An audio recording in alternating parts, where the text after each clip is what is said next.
From Blue Streak Stadium and Lake High School, it's time for high school football playoff style here on Q92, presented by the Sarshone Auto Group. My name is Clint Scroggs. I'll be joined tonight by Brian Beatty in the booth, Ryan Bevere down on the field, and we are expecting a good one tonight in a Federal League rematch. The number 10 seed Hoover Vikings at 6-4 on the season, and the number 7 seed Lake Blue Streaks at 6-4. These teams meeting for the second time in 3 weeks. 2 weeks ago, Paul Koskovich 39-yard field goal as time expired pushed the Vikings to an 18-17 win. These two teams are very familiar with one another as Hoover leads the all-time series 21-16. It being week one, we have a whole lot of local teams in the playoffs, and we hope that continues down the road. But we have a whole lot in tonight, and we have a full slate, Score 7 Friday night of games for you here on Q92, AM 1310, WDPN, and Q92sports.com, Q92radiosports.com. And in a little while, we'll hear from the head coaches, Dan DeGeorge for Lake, Brian Baum for Hoover. But next, we'll hear about all the other games you can check out here tonight on Q92 and Q92 Sports. That's coming up in just a moment. Again, we have Lake and Hoover coming up from Lake at the top of the hour. Stay tuned. You're listening to High School Football presented by the Sarshone Auto Group on Q92. Sarshone Auto Group is Ohio's fastest growing automotive group with 6 locations in Northeast Ohio, featuring top brands like Chevy, Ford, Ram, Jeep, Dodge, and more. Experience the fast, friendly, no-pressure approach to car buying that makes Sarshone truly different. Visit Sarshone today or see the selection of thousands of new and used vehicles at Sarshone.com. Sarshone Auto Group, an official partner of the Cleveland Browns. Good evening, everyone. This is Jay Wilhelm with Q92 Sports. It's time for round 1 of the Ohio High School Football Playoffs. I'm starting the postseason at Robert Fife Stadium in Jackson Township as the Polar Bears get to start with a home game against the Brunswick Blue Devils. Brunswick comes in the 13th seed with a record of 3-7, 3-3 in conference play. Their season has been a season of streaks. They started out by losing their first 4 games of the year. The Blue Devils then proceeded to win their next 3 games. After that, they finished the season with 3 straight losses, including last week's 19-9 loss at Strongsville. They'll look for the road upset here tonight. The Polar Bears come in the 4th seed and co-Federal League champions after a comeback win against rival Hoover in Week 10. Jackson is 7-3, 5-1 in conference play. They are as hot as can be entering the postseason. They have won 5 straight heading into tonight, and they'll look to stay on fire and move on to the second round of Division I, Region I playoff brackets. The winner will play the winner of McKinley versus Parma Normandy. If Jackson and McKinley both win, they will face each other, both co-Federal League champions, and they'll potentially have a chance to settle it on the field. But neither want to look ahead as anything can happen in the playoffs.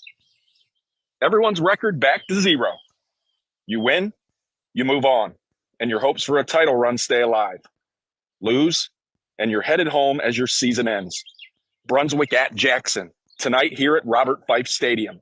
Join me on Q92radiosports.com at 6:30 p.m. for pregame and kickoff, which is scheduled for 7. Live from Jackson Township, I'm Jay Wilhelm, Q92 Sports.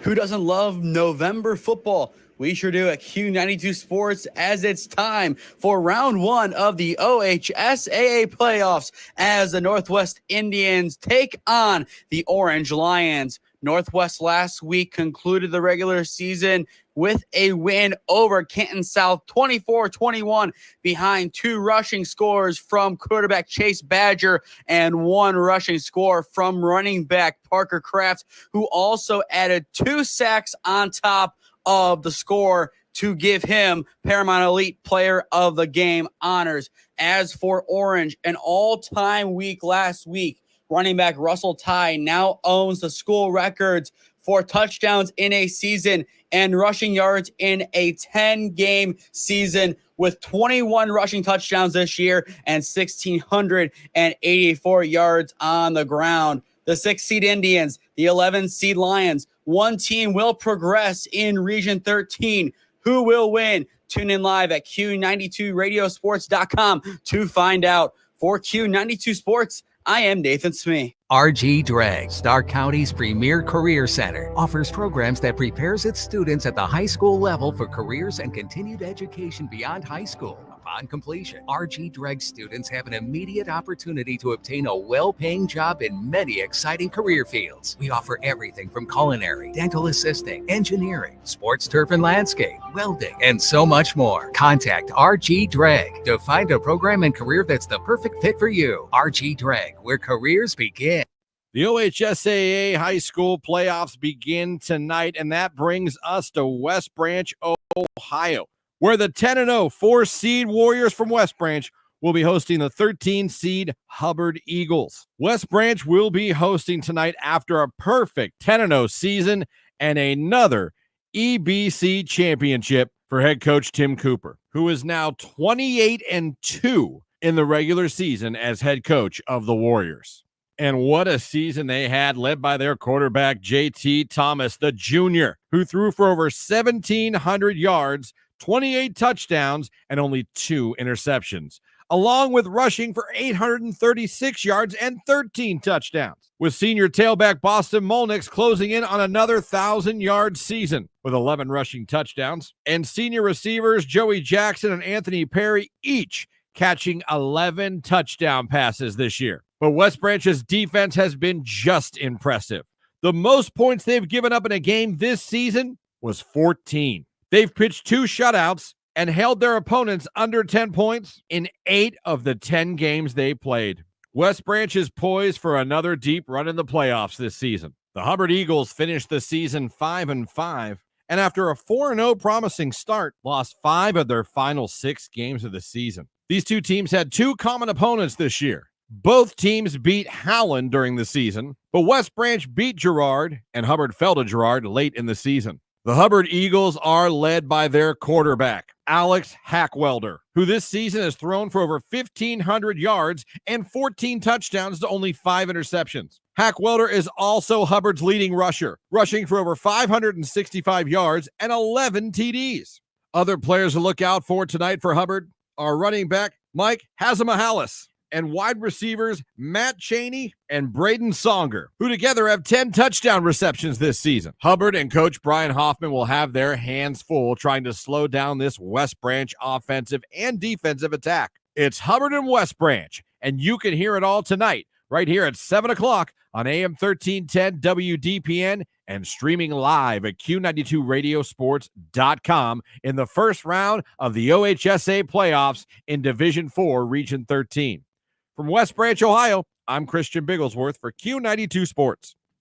Welcome to round 1 of the high school football playoffs. In this round 1 matchup in Division 2, Region 7, we'll have the reigning champs as the 3-seeded 8-2 Massillon Tigers host the 14-seed 4-6 Licking Heights Hornets. The Hornets are looking for their first playoff win since 2015, and this will be their toughest matchup of the year. The Hornets are coming in winners of their last 2 of 3 and winning in Week 10 40-0 against Zanesville. The Tigers are coming in winning their last 4 games and winning in Week 10 against rival McKinley 16-7. The Hornets have had their trouble at quarterback this year, rotating through several different players, and starting at quarterback for them will be wide receiver J.J. Shackelford, who is 13 of 20 on the year for 293 yards with 2 touchdowns and no interceptions. However, the strong suit of this Hornet offense is their run game, with a 2-headed monster in seniors Jake Lapinto with 634 yards and 13 touchdowns, and Simi Jafe Ungalai with 735 rushing yards and 4 touchdowns. The Hornets will need to get this dominant run game going if they want a chance to upset the defending champs that allow just under 100 yards a game on the ground. The Tigers have a very balanced attack with over 3,000 total yards, led by quarterback Jalen Slaughter and running back Jameer Gamble. Slaughter has thrown for 1,708 yards with 15 touchdowns and 2 interceptions. Gamble has rushed for 1,082 yards with 16 touchdowns, while Mylan Lennox has added another 280 yards and 4 touchdowns on the ground. Who will get a win in the first round of the playoffs? Will the Hornets get that first win since 2015, or will the Tigers continue their quest to repeat? Only way to find out is by tuning into Q92radiosports.com. For Q92 Sports, I'm Ian Herman.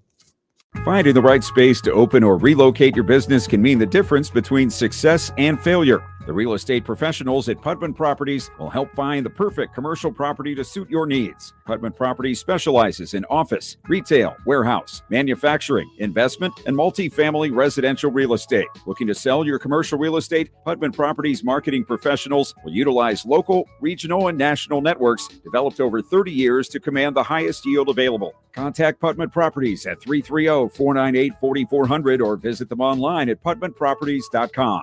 The number 5 McKinley Bulldogs open up round 1 of the playoffs at home at Tom Benson Hall of Fame Stadium with the matchup against the number 12 Parma Normandy Invaders. McKinley leads the all-time series 3-0. First-year Normandy head coach Ryan Dornbush and the Invaders finished the season with a record of 3-7 and are coming off of a 42-28 loss to Valley Forge. This is the first time the Invaders have earned a playoff spot since 2007, and in the last 15 years have only had one non-losing season, a 5-5 year in 2022. One player for Normandy that McKinley will have to contain is dual-threat senior quarterback Elijah Gray. Gray finished the regular season with 879 yards passing and 7 touchdowns and added 1,407 yards rushing and 14 touchdowns on the ground. Gray is the all-time leading rusher for Normandy with 3,902 yards and 36 rushing touchdowns. McKinley finished the regular season at 6-4, coming off 2 really big losses to finish the season.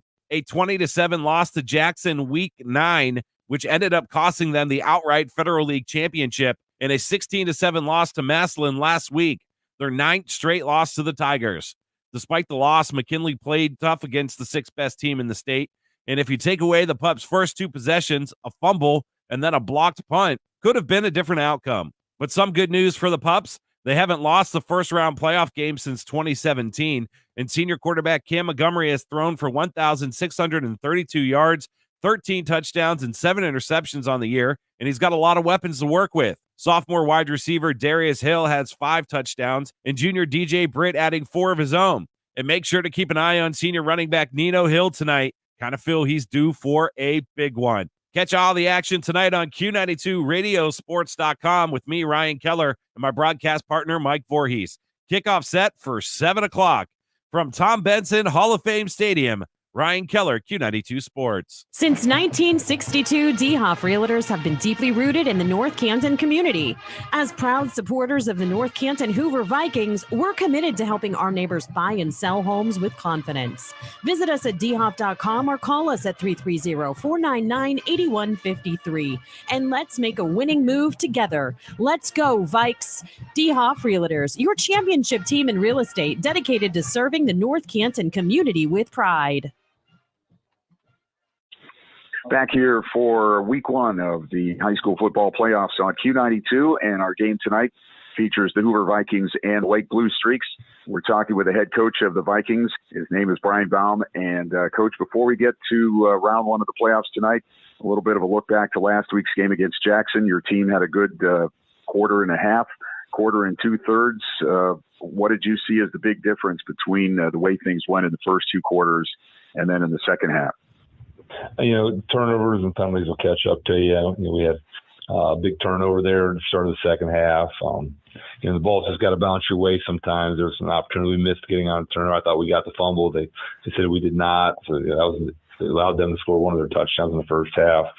In the second half, the battle line of scrimmage, and we've got to continue to win that. Last week we came 3 points shy, and we've got to do a better job, make sure we're hunkered down there in the trenches. Well, this week you have a very familiar opponent, not just the fact that you play them every year in Lake, but the fact that you played them 2 weeks ago and pulled out the victory in that game. How do you approach that as playing a team that you just played, whether you beat them or whether they beat you? Is there anything special that goes into the preparation there? You got to look at, hey, what did we do well? What did we not do well? As a great game, came down right to the wire. So, both teams are looking at it that way. And, it's going to come down to their running team. We run the ball a lot this year.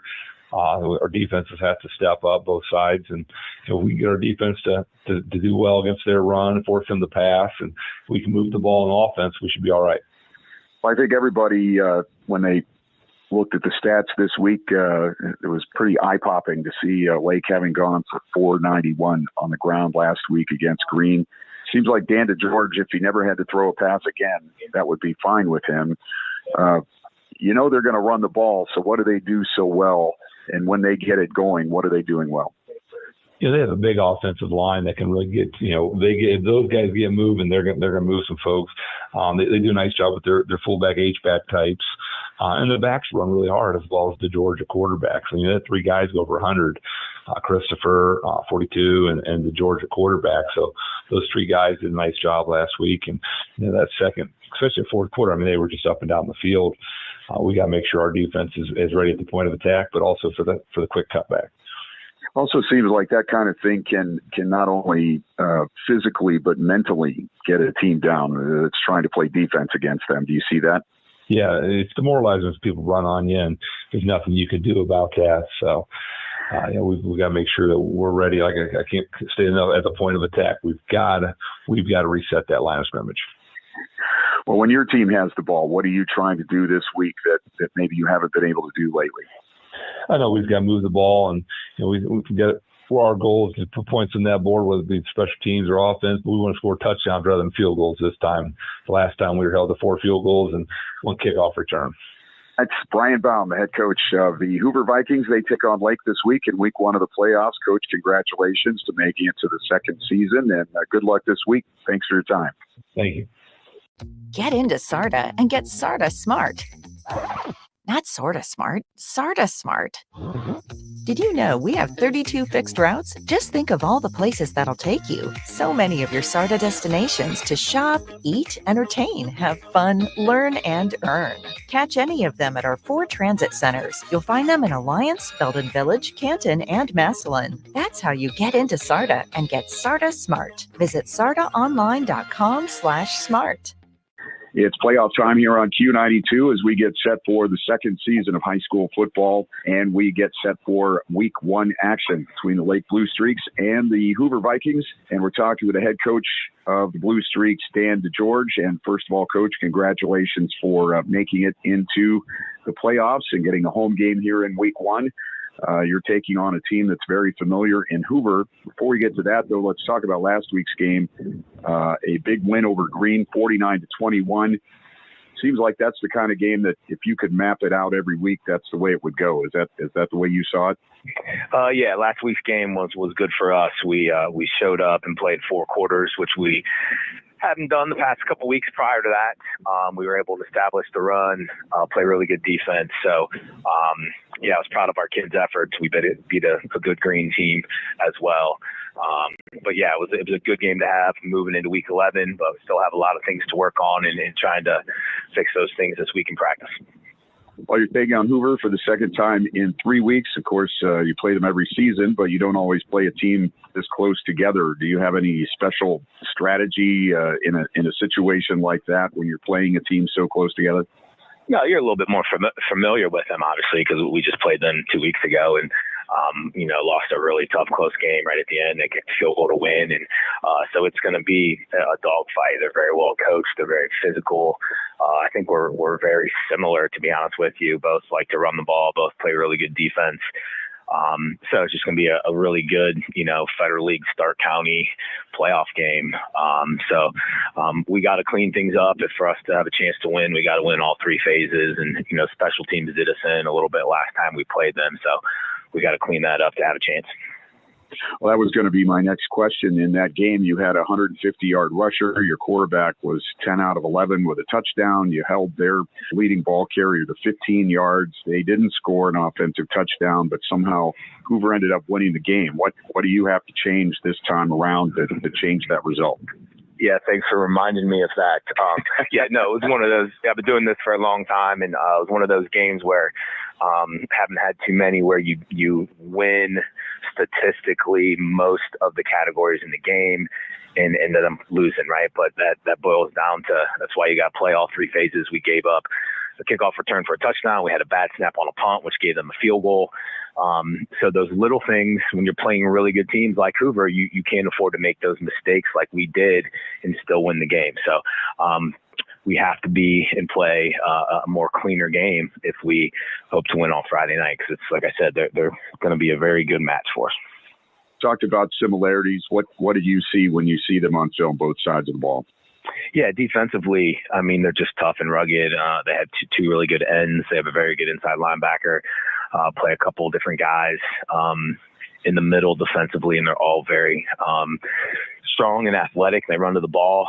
Their secondary's good as well, some athletes back there. So they don't give up a lot of points.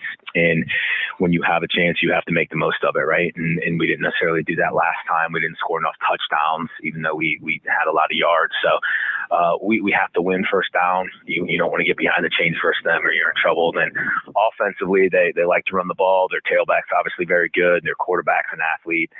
Number 3 at the slot, you got to know where he is. They're trying to get him the ball in a couple different ways, and he's a speedster. If you don't tackle him right away, he's going to take it the distance. So, like I said, tough battle for us on both sides.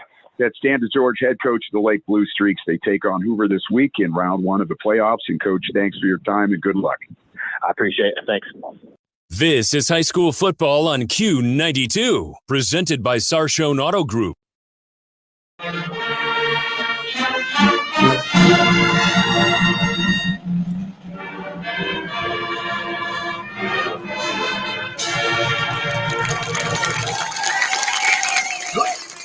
The Lake High School marching band with our national anthem as the teams are out on the field getting ready to head to their benches. First of all, the Hoover Vikings across the way, heading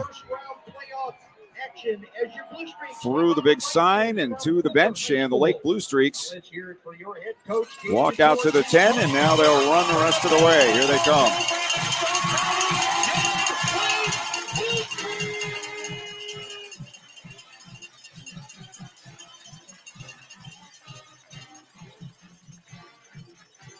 It's a beautiful night for football. Temperatures in the low 50s. Not much wind. And a great night for high school football and a great night for playoff football. No chance of rain and a full schedule of high school football tonight in the area. And we think we have a good one here tonight. Clint Scroggs with Brian Beatty in the booth at Blue Streak Stadium. And two teams very familiar with each other. What do you see as a difference tonight? Yeah, absolutely. They mirror each other, both defensive teams. I think, both teams got their offense is built on the run. There's no doubt about that. And you got some of the top defensive players in the county for sure. North Kansas defense is, led by 3 with Remblatt kind of on top of that defense. They're special on special teams with Jack Andes. I would kick away from him. He's been there really their offense, especially all year. And Lake's led by Charlie Christopher, 91 tackles, 23 for loss, and he has over 1,000 yards of offense. So it's going to be a great ball game, and looking forward to some hard hitting. Yeah, I think you're right about that. Lake coming out as they won the toss and deferred. So the Blue Streaks will kick off. They're wearing the blue jerseys, blue pants, white numbers trimmed in red, blue helmet that we're all familiar with the white and red stripe across the top and the white face mask. Hoover in the traditional white jerseys, black numbers trimmed in orange, black and orange stripe over the shoulder, white pants with the black and orange down the side, the orange helmet with the black and white stripes across the top and the black face mask. So pretty traditional look for both of these teams tonight. These teams met 2 weeks ago, and the Vikings won at 18-17. Paul Koskovich with 4 field goals, including a 39-yarder at the buzzer to win the game. Their only offensive touchdown that night, being Hoover, was a kickoff return by Jack Andes, and he's one of the 2 back deep. They have their 2 men stacked back there, one behind the other. And now here is a chip kick to the near side. And it's caught at the 30, bouncing, spinning his way to the 32, 33, still battling, and out to the 33-yard line goes Hoover's Jake Remblack, and that's where the Vikings will start, 1st and 10. In that first meeting, Lake had a 130-yard rusher. Their quarterback was 10 of 12, threw a touchdown pass. They held A.J. Dolph under 50 yards, but somehow ended up losing that ball game.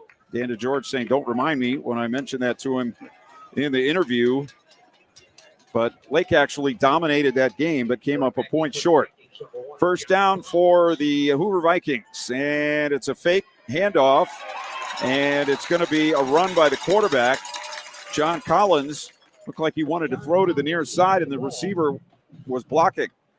Yeah, a little miscommunications there. It looked like he was trying to run the bubble quick, and he went downfield, so there's no option for him. So he'll lose a couple of yards on the play, back to the 32. Trips near side, tight end left. In the pistol is Collins.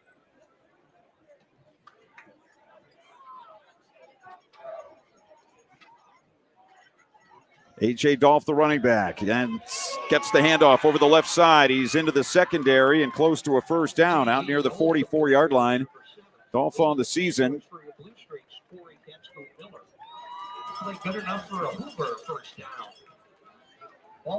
The leading rusher in the county through the regular season, and he adds 10 more to his total rate, actually 12 more to pick up the first down out to the 44.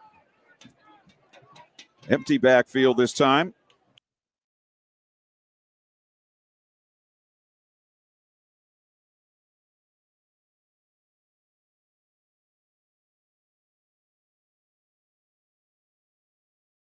By choosing Life Care Family Health and Dental in Canton as your medical home, you will have access to a variety of integrated health services, including dental, vision, women's health, children's health, and behavioral health. Life Care's goal is to provide comprehensive and coordinated medical care to maximize health outcomes for you and your family. If you are sick, we have same-day appointments for our current patients. For information on how to become a new patient, visit lifecarefhoc.org. At Life Care Family Health and Dental, you will never get turned away.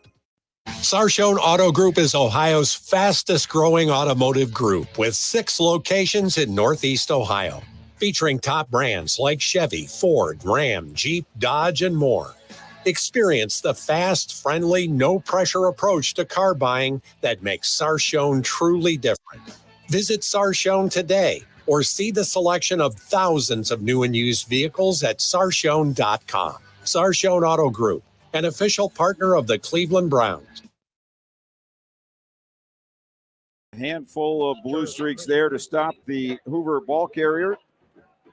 A little bit surprised they went with the line plunge there on 3rd and 4 midfield. Yeah, they huddled up for a while. Thought they'd run a little bit more tricky, but their offense is based around Dolph running the ball, and that's what they're going to go to.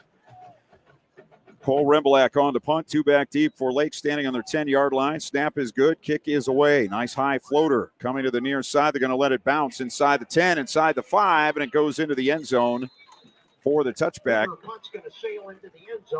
So about 29 or 30 on the net after the punt, and it will be 1st and 10 for Lake as they start on their 20-yard line. Yeah, number 12 ties to George. We'll see a quarterback tonight. He was back deep. Last time we had Lake, they had some problems with returning punt returns. They had some muffs, but that was a great play by him, just faking that he was coming up to catch it, just to draw him off so the ball could get into the end zone. Well, DeGeorge was out, and they also had their main receiver, Ethan Hunt, out, and those were the 2 guys who usually catch punts, and they had a whole lot of problem that night catching punts in the game against McKinley. Ty DeGeorge at quarterback. Quickly slings it out to the far side, and it's Hunt, and he's going to be wrestled down after a very short gain. Out on the right side, Jack Andy's on the tackle. Center, Troy Glasgow for Lake. Tommy Lombardi, Ryan Lippy are the guards. Tackles are Owen Snyder and Cohen Stull. And we mentioned Ty DeGeorge, the quarterback, on the season. Short gain on the play, 2nd down. Completed 70% of his passes coming in. 45 now, 35 of 49. And here's a quick one out to the near side. And again, very short yardage. As Ethan Hunt makes the catch, they'll bring him down on the 22. So it'll be 3rd down and 8 yards to go. Yeah, they doubled the amount of passes they had last week, 2 so far. They only had 1 pass last week, so. 1 pass. And over 400 yards of rushing in that ball game last week against Green. They just dominated the second half after trailing at halftime. So they come out with a 3rd and 8 from their 22 to George in the pistol. One back, and they hand him the ball up the middle through the 25 and out to the 27-yard line. It's Christopher, who came in tonight with 759 yards rushing. And that leads the team. Don't normally see a guy leading the team in tackles for loss and rushing. But we talked about this before, maybe in the lower divisions, but not in Division II. Christopher does, but he's going to be 3 yards short of the first down, and Lake will punt. No rush on, and it's a kick to the 43, fumbled by the return man, but he picks it up and is dropped right at the 43-yard line. It's a little scary moment there for Hoover's Sam Hassan, but he's able to recover. They'll put him on the 44. So with 7:03 to go in the first quarter, we have no score. Hoover with 1 first down. And both teams playing it pretty close to the vest in the early going. I don't know if that's going to change a whole lot all night long. I don't think we're going to see much different. I think they were trying to, widen them out a little bit with those bubble passes, just knowing that they're going to try to throw, get a few people out of the box just like they did there. It's a throw out to Cooper on the far side. Drake Cooper tries to go up and get it, but he can't pull it in. So it'll be 2nd and 10. We said Cooper, 23 catches coming in, averaging 10.5 per catch with a touchdown. Andy's 27 catches, a little shorter average, 8 yards, but 2 touchdowns.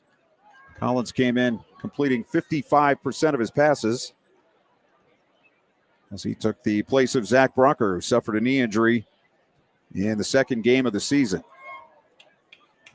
So it'll be 2nd and 10 here from the 44. Back to throw. Lots of time and a throw, and it's caught. It's Cooper, he came back to make the catch, and he gave up a couple of yards there. He's going to be down, let's see where they mark him, at the Lake 47-yard line. So he'll be about a yard short of the first down. Yeah, they gave him the forward progress on there. That was a interesting spot because he kind of should have took his shoulder downfield, but he kind of looped back up around, but gave him the benefit of the doubt there. Collins with a nice throw there to set up a 3rd and 1. One back, 3 receivers, and a wing to the left. Now here comes a man in motion to the right, and it's going to be the quarterback taking it straight ahead, and I think he has his first down. They'll stop him just outside the 45-yard line. And Hoover with a first down.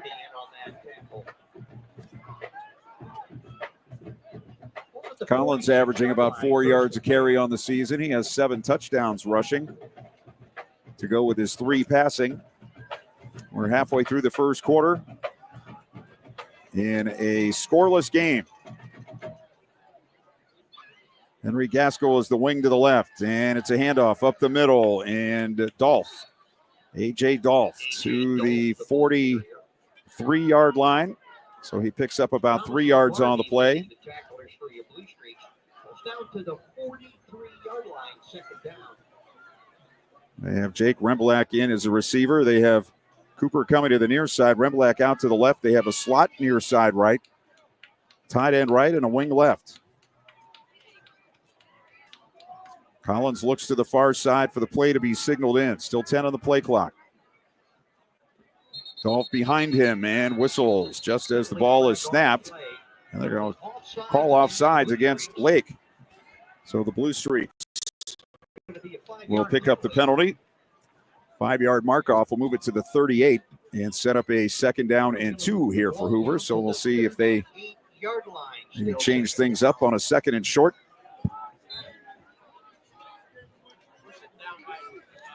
They're going to send all 3 receivers out to the far side left, and the wing is out there as well. No tight end in the formation. And it's a handoff up the middle. Goes Dolph to the 35-yard line, maybe just inside, and he's going to have a Hoover first down. So they had maybe a free play there with a 2nd and 2, but they go with the straight-ahead run. Yeah, not getting real fancy. Just been watching number 21, the H back there. He's had 2 nice blocks there. He's a tough-nosed kid running right up behind, or Dolph's running right up behind him. Kind of, if you watch him, he'll bring you to where the ball's going. And on first down, it's a handoff to the right and a hit for a loss. Ryan Lippy got into the backfield for the Blue Streaks, and he's going to push the ball carrier back a yard to the 36-yard line. So it'll be second down and 11. Yeah, Lippy's number 2 in tackles for Lake this year, and both of their fathers were heck of a ball players back in the early 90s. On the Sardis scoreboard, West Branch up on Hubbard early in the first, 7-0, and Massillon leading Licking Heights 7-0.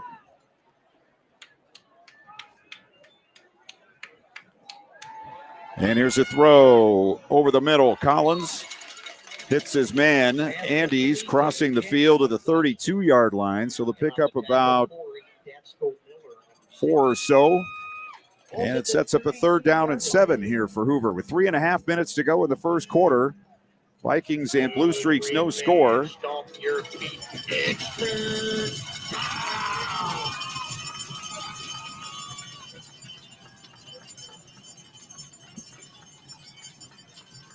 Third down and 7. Vikings look to the far side for the play. Still looking. 5 on the play clock. 1 back, 3 receivers. Collins back, looking out to the left. Going to throw it deep down the sideline and too high and incomplete. His receiver went up to try to pull it down. That's Remblak. Got a hand on it, but I don't think he would have been able to come down inbounds even if he'd made the catch. And it'll be 4th down and 7 here for the Vikings. Yeah, Ethan Hunt on the man coverage there. Great coverage. Really the only place you could go is out of bounds to try to catch that ball. So Hoover will go for it. On 4th and 7 on the Lake 32. Remblak, Andes to the near side, Cooper out to the left. And Dolph behind the quarterback. They're going to call a timeout. So we'll take a break with 2:58 to go in the first quarter. Hoover nothing, Lake nothing. You're listening to High School Football presented by the Sarshone Auto Group on Q92. The Q92 Sports Network brings you more high school football and basketball games than anyone else, by far. But did you know that you can go back and listen to our broadcast again? Simply go to the Q92 radio page on SoundCloud. We posted the games we broadcast for everyone to go back and relive. We have playlists filled with our high school football broadcasts from 2016 to this season. So go to SoundCloud now, follow Q92 Radio, and listen. And thank you for listening to all of our sports broadcasts of high school football and basketball on the Q92 Sports Network.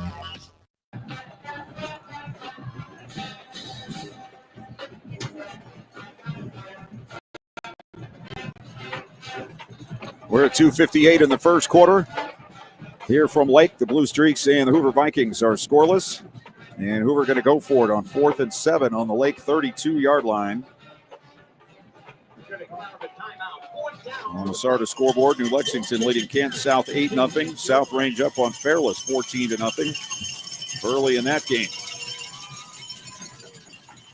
Here's Collins rolling right, stepping up, throwing deep, and it's intercepted. Picked off by Ethan Hunt back inside the 10, running back on the 20, crossing the field, 25-30, and out of bounds on the far sideline near the 40-yard line. They're going to have a block in the back down here about the 8-yard line. Yep, flag down back there near where the pass was intercepted. So instead of being out at the 38, Lake probably will be inside their 10. It's one of those tough plays, you know, you see the ball. I mean, he was wide open, the Lake defender, and threw right to him. But sometimes you're better off just dropping that. And, you know, 4th down, you take the ball at the line of scrimmage and start fresh. But yeah, so they'll back them up to about the 4-yard line. So Lake will start 1st and 10 from their 4 with 2:43 left in the first quarter.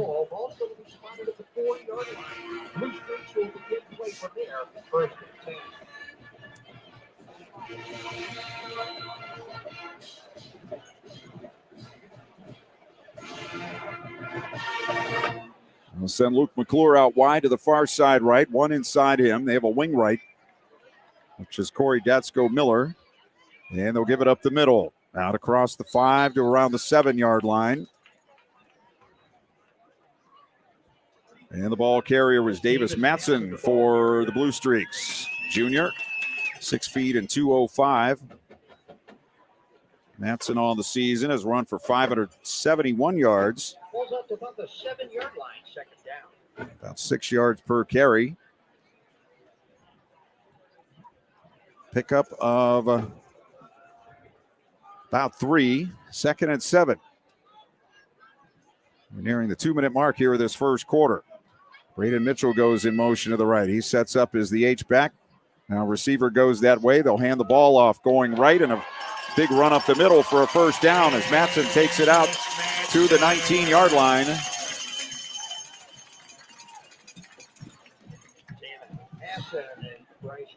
That's impressive by Lake. Be able to get 2 guys in motion, get them set, and get the ball off. That puts the defense in, a tough situation even to slide down, but be disciplined just to get one person in motion without jumping offside, but actually getting both of them and having everyone set. That's impressive. Jackson up on Brunswick on the starter scoreboard, 7-0. Christian Satterfield with a touchdown run in that game. And on first down, play action to George running out to the right, 20, 25, cuts back, 30, 33-yard line, and another Lake first down. And another tackle for a deep back, Carter Lukens that time with the tackle for the Hoover Vikings. So they have run the ball 3 times and gone from their 4-yard line to their 34. So they're out close, or 33. They're very close to where they would have been without the penalty on the interception. We're at 1 minute to go in the first quarter. Scoreless game. McClure comes near side. Receiver to the right. They fake it to him as he comes on the end around, and the quarterback will run it up the middle to the 36. It's tied to George. He'll pick up about 3 on the play. The tacklers for Hoover. Jack Zarko.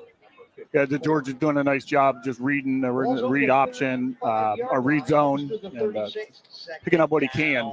I think DeGeorge, after the first drive's done passing the ball now. This is their bread and butter. There's no doubt.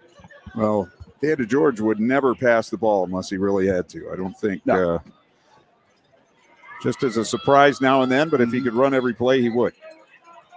Man comes in motion near side. It's Hunt. They'll hand it off up the middle. Matson trying to drag a man upfield, but he can't do it. He's pulled down after being stopped by Carter Lukens at the 38-yard line, and that'll be the end of the first quarter. So a quick first quarter. And we'll check on an injured Hoover player when we come back. Looks like it might be Grant Doherty, but we'll check on that when we come back. As we have reached the end of the first quarter from Lake, the Blue Streaks and the Hoover Vikings are scoreless.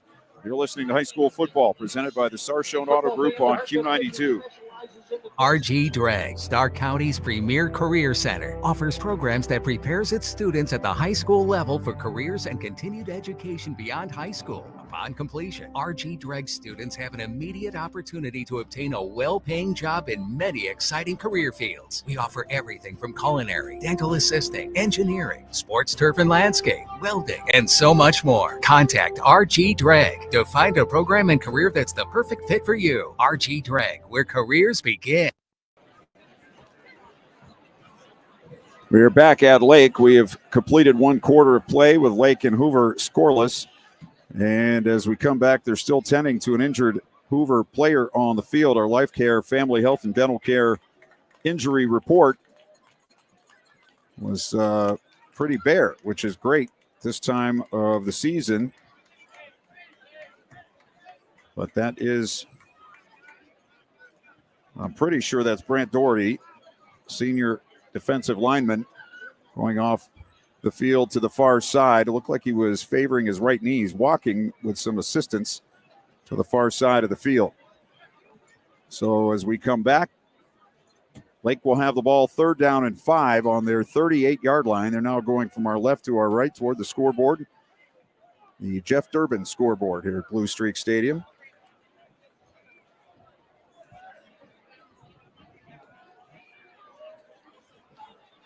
McClure will go out wide to the left, the far side. They'll have 2 to the near side. Datsko Miller is the wing to the near side.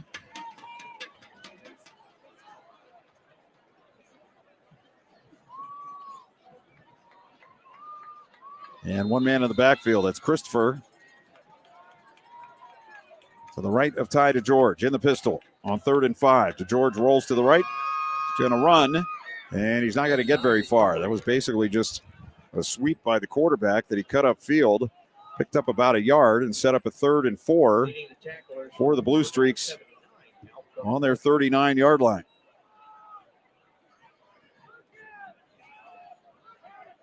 It might seem frustrating as a player or as a fan, but that's what you get when you get Lake football. That's what you get.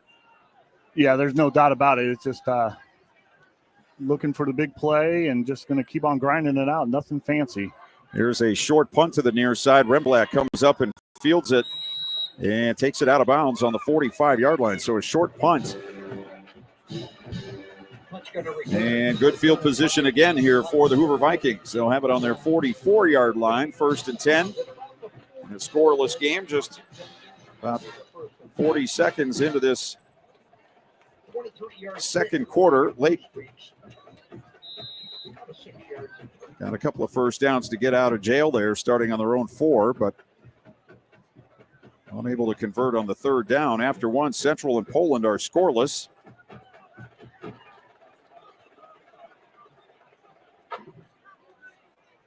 Orange leads Northwest 7-0 in the first quarter. And McKinley up on Parma Normandy in the first quarter. And a problem with the Vikings. That's the second timeout they've called here in the first half. Yeah, second timeout. It looks like they weren't lined up the way they wanted to, I think. Wasn't sure if they had 11 or maybe 12 out there. In any case, we're at 11-18 in the first half of a scoreless game, and Hoover has had to take 2 timeouts, both on offense. Yeah, I got a feeling they had something set up there special pass-wise, and they just weren't lined up right. And you work all week to get that play in, and unfortunately, doesn't pan out for them. Trips out to the far side, 1 to the near side. John Collins alone in the backfield for the Hoover Vikings on 1st and 10 from their 44. Andes goes in motion. They hand him the ball. He sets up to throw. Deep downfield, ball in the air, tipped and intercepted. Yeah, you kind of show your hand there when you had to call the timeout. That's what I expected. Probably had something set up there, and unfortunately it didn't work out for him. Ethan Hunt with the interception, his second of the night. 1 on each end of the field. That one off a tip, as it was 2 receivers and 2 defenders also in the same area going up for the ball. The ball was tipped, and Hunt ended up with it.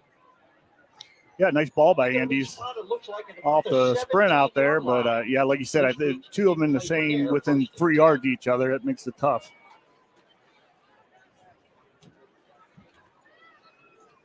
Not sure if Andes had any passes this year or not. On 1st down, here comes DeGeorge trying to get to the outside. Gets to the sideline, and he's thrown out of bounds on the 21-yard line. Hoover had Sam Hassan and Isaiah Barker there combining on the tackle. That is a 4-yard pickup for DeGeorge. I don't have anyone but Collins and Brocker throwing passes for Hoover this year. So that was one they probably worked on at least one time during practice all year, and it didn't work out. Wing each way, 1 back, 1 receiver, and the fake handoff. And up the middle goes DeGeorge. He's going to push it forward, still pushing.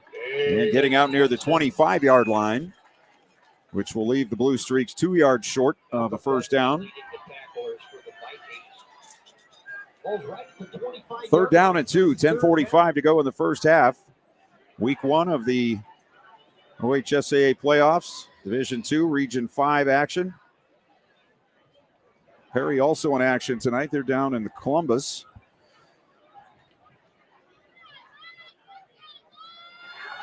And several local teams getting to the postseason. Here's a give up the middle and a first down for Davis Matson, spinning and falling forward to the 31-yard line. So that'll pick up a Blue Streaks first down.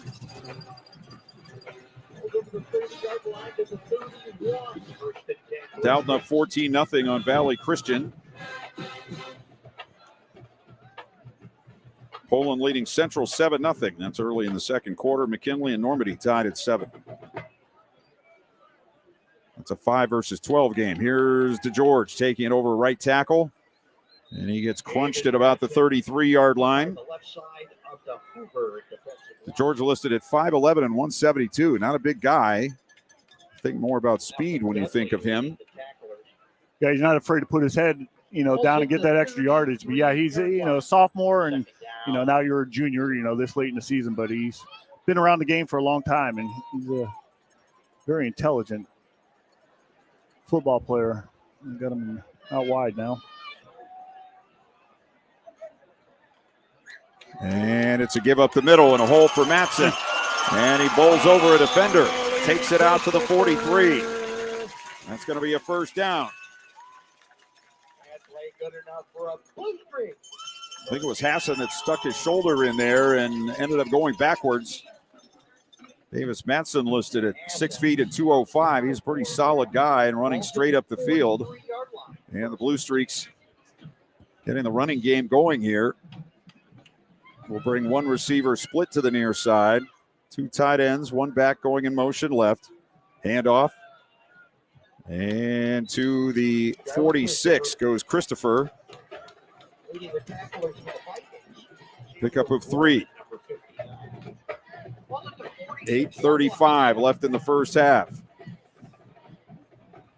And it's going to be up to the Hoover Vikings to stop this running game. I mentioned Lake threw 1 pass in last week's game. Threw a couple early tonight. Yeah, Lake's going to try to just wear him down and just keep on bullying him up front. 7 men on the line of scrimmage. Here's a give to the right side. Matson runs through a tackle, and he's out to the 48-yard line. So that's a pickup of a couple. Vikings got some penetration that time. As Drew Ziarko got into the backfield and hit the running back, he got away, but that slowed up the play enough for the pursuit. 3rd down and 5 now for Lake on their 48-yard line. And a timeout here for the Blue Streaks. So we'll take it with 7:45 to go in the first half. Lake and Hoover, no score. You're listening to High School Football, presented by the Sarshone Auto Group on Q92. Q92 Sports is your home for the best in high school and Mount Union football. Be sure to follow us all season long on our social media.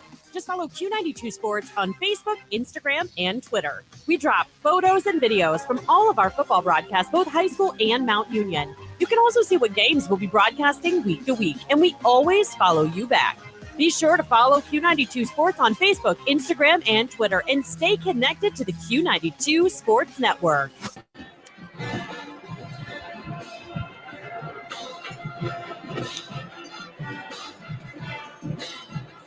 Lake will have a 3rd and 5 on their 48-yard line as we come back to Blue Streak Stadium. We have no score, and we have 7:45 to go in the first half. End of the first quarter, Massillon leads Licking Heights 7-0. End of 1, Jackson up on Brunswick 10-0. Northwest gets a touchdown. So they're even with Orange. Here's a throw to the near side and a catch. Ethan Hunt breaking to the sideline, made the grab at the 46-yard line. The Viking defender was bailing out there, and the quick throw and catch picks up first down yardage to the Hoover 46. Yeah, that was a great pitch and catch there. You can tell that's something they just worked on, just a quick out pass, make sure to get to the markers, get past the marker, and get that first down. Came in with 35 catches on the season. He made 2 defensively already tonight. And here's a run by the quarterback to the near side, and it's to George to the 41-yard line. So they pick up 5 yards on first down. Brian Bevere from the sideline telling us that the injured Hoover player from earlier, which I believe was Brant Doherty, 99, suffering a knee injury, right knee injury, and is doubtful to return.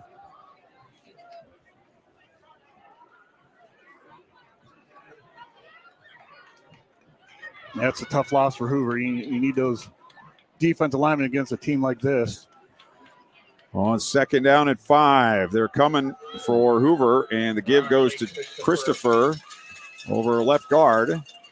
He'll take it to the 38. So another 3rd and short here for Lake. 3rd and 2 on the 38. 6:45 running clock, first half. No score in this one. Just have to watch out for the big turnover, the giveaway, whatever it might be. You're controlling play, controlling the clock as you did in the last meeting. Yeah, but you got to get the ball across that end zone. That is for sure. Double wing on the right. Play action, and it's Matson running over the left side. He breaks a tackle, and he's going to go all the way. 38 yards for the Lake touchdown.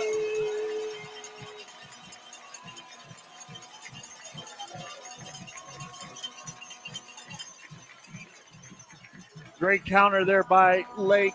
Matt Christopher came out. I thought he had the ball, made a great fake, rolled over, and that's who did the rest. 6th touchdown of the season for Davis Matson. He's a junior. And the extra point coming.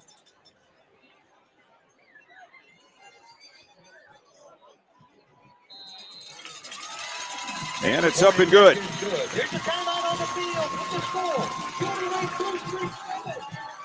Talkington now 36-37 on the season. And we'll take a timeout with 6:14 to go in the first half. 7-0. Lake on top. You're listening to high school football presented by the Sarshone Auto Group on Q92. The Q92 Sports Network brings you more high school football and basketball games than anyone else, by far. But did you know that you can go back and listen to our broadcast again? Simply go to the Q92 radio page on SoundCloud. We posted the games we broadcast for everyone to go back and relive. We have playlists filled with our high school football broadcasts from 2016 to this season. So go to SoundCloud now, follow Q92 Radio, and listen. And thank you for listening to all of our sports broadcasts of high school football and basketball on the Q92 Sports Network.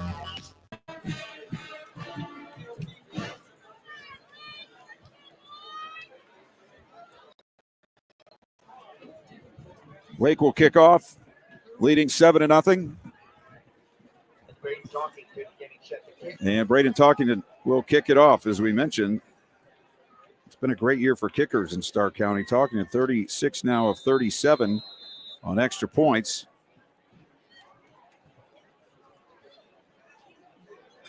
Yeah, that's for sure. Each week we just seems like special teams play overall has been excellent. Short kick to the near side and a catch, and it's dropped, but the Hoover player falls on the ball at the 34-yard line. They're keeping the ball away from Andes, as you suggested in the pregame. That was Bryson Byer taking the kick and just falling on it as it went through his arms down to the turf. So Hoover will start in their 34-yard line. 6:10 to go in the first half, and the Vikings trailing 7-0. God, North Canton's had decent field position all night. Just need to take advantage of it and put a drive together here.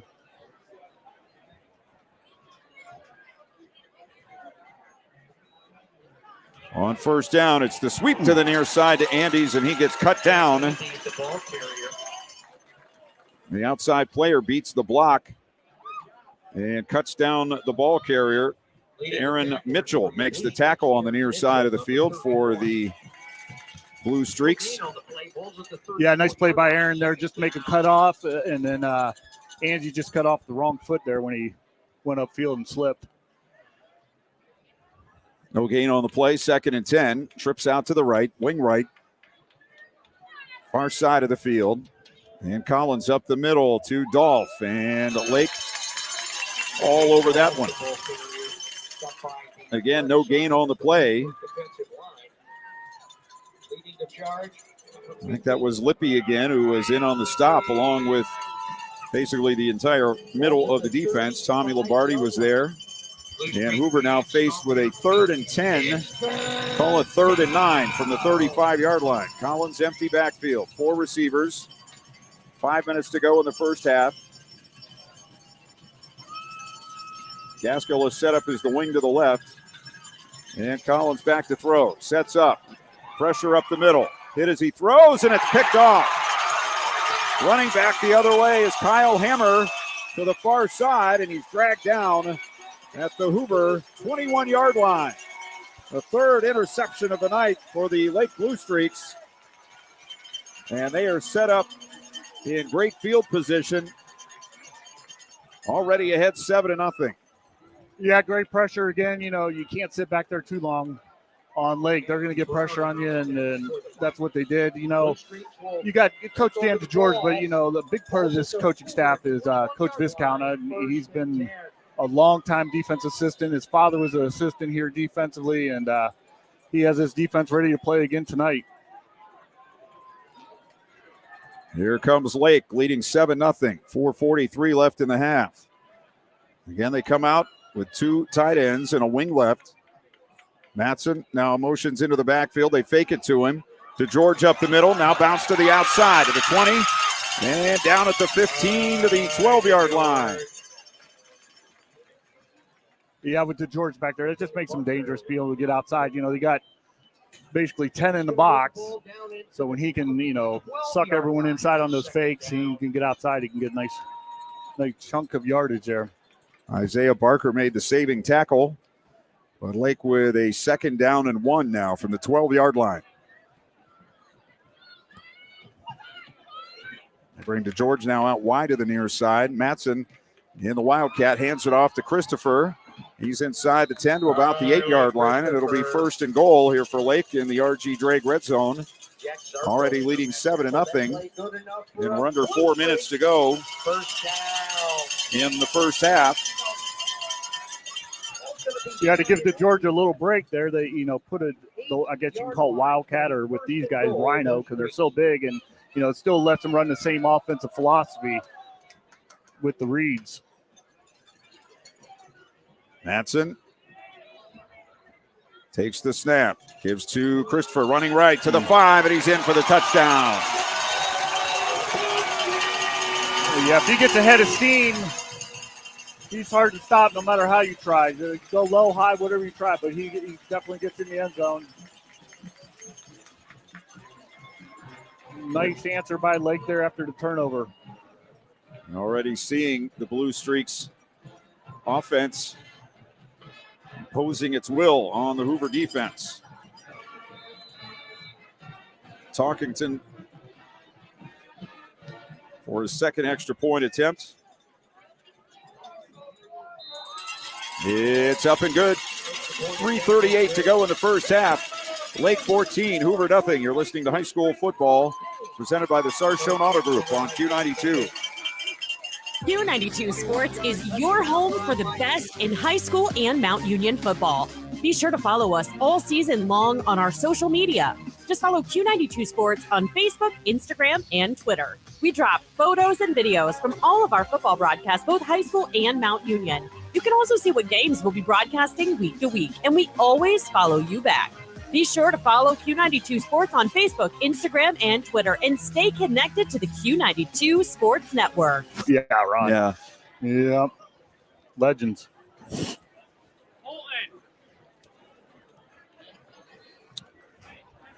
Well, Lake has taken control of this game here in the second quarter. They've put 2 touchdowns on the board, and a lot of that because of 3 interceptions, 2 in their own territory, which stopped Hoover drives. This one that they intercepted near midfield and took back to the 21-yard line. And about 3 running plays later, the ball's in the end zone. Davis Matson had the first touchdown for Lake, and Charlie Christopher does the honors on the second. That's his 9th rushing touchdown of the season. West Branch 14, Hubbard nothing. Second quarter. Massillon 7, Licking Heights 6 in the second. McKinley 14, Normandy 7, Northwest 15, Orange 7 on the Sarda scoreboard. He's snuck Jack Andes up here the second row and did not surprise Lake. It's a kick on the ground, finally picked up by Remblak on the far side, and he takes it across the 35 to the 37. That's Jake Remblak. And again, Hoover will have decent field position to start, but they've not been able to get anything going offensively after their first possession. And they've had passes intercepted now 3 possessions in a row. Like the ball's going to be yeah, they have 3 times in this first half. 2 by Hunt and 1 by Hammer. Hunt and Hammer. Sounds like a law firm. It does. On first down, John Collins, hands off up the middle, and maybe a yard or 2 for A.J. Dolph. Hoover, not really a great come-from-behind team. They need to be able to run the ball and throw the short passes. They move the ball back to the line of scrimmage, back to the – nope, he got a yard. Got a yard to the 38. So 2nd and 9 for the Vikings. Trips near side, 1 out to the right. Collins in the pistol, takes the snap, rolls near side, rush in his face, throws for the sideline, and Remblak catches it, but he's out of bounds. In among the Lake sideline players. Yeah, not much there for him. You know, they got him out of the pocket. They roll him off to the left, give him a little bit more time, but just nothing there. So 3rd and 9 again as Hoover having trouble getting the offense going. Blue Street fans, stomp your feet. It's 3rd down. Time twins to each side.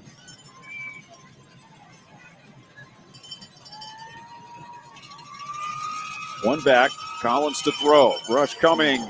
Quarterback hit as he throws. Deep ball is incomplete. Just overthrown, intended for Andes. Christopher came off the defensive right side and laid out the quarterback just as he let go of the football. Collins back up now. And Christopher got him right on the number 1 in the chest as he ran through the back trying to make the block. And the pass just off the hands of Jack Andes. And it's 4th down for the Hoover Vikings. Yeah, unfortunately in high school you can't chop block, and that would be definitely a time you'd want to try to chop block there, and he just didn't have a chance. Christopher came uninvited and just went through the blocker into the quarterback. Punt by Remblak to the far side as the blocker and the defensive player crashed into the punter. And it's a very short punt to the far side of the field, only to the 40-yard line for the Blue Streaks. So 22 yards on the punt, no return, and Lake with a 14-0 lead will start on their 40, 1st and 10 with 2:40 to go in the half. They have 2 timeouts remaining. And Hoover has to keep them out of the end zone here, it would seem. Yeah, I don't see anything. I don't think Lake's going to come out anything fancy here. I see him running the ball, maybe quick hitter, but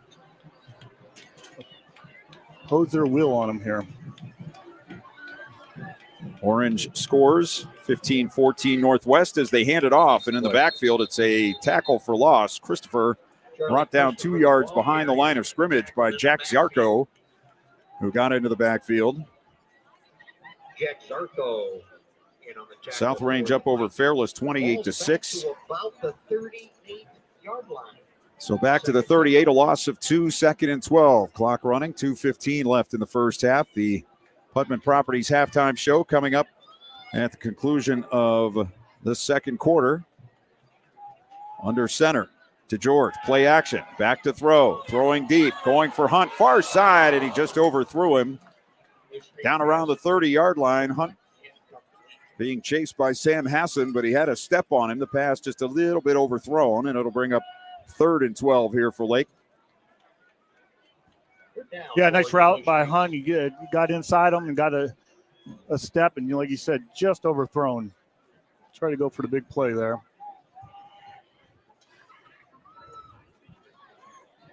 Blue Streak's a little late getting the people that they want on the field and off the field. We're at 10 on the play clock as they come to the line of scrimmage. Down to 6, down to 5. George, the quarterback, takes the snap, hands it off up the middle, and it is Matson. No, it's Christopher, just over the 40. They'll stop him for a 4th and 10, and Hoover will take their last time out of the first half. The Vikings hold them there, and so Lake, we assume, will punt. 4th and 10 on their own 40 with a 2-touchdown lead here and 2 minutes to go in the first half. The Putman Properties halftime show will feature halftime news. We'll have scores of other games. We'll have the highlights from the first half. And look at the playoffs down the road. You can tell who's playing next week by who wins this week. Northwest scores again. They lead Orange now 22-14. They're still at 8 minutes left in the second quarter. We're under 2 minutes. Yeah, I coached with Coach Marco for a long time. Those games will go for a minute. He's not afraid to throw the ball around the field. And you believe he used to be offense coordinator here. Yeah, that is hard to believe. Yeah, he will adapt, though. I was going to say that means he can run any kind of offense. Exactly. Braden Schrock to punt it away for Lake. Averages 33 a kick.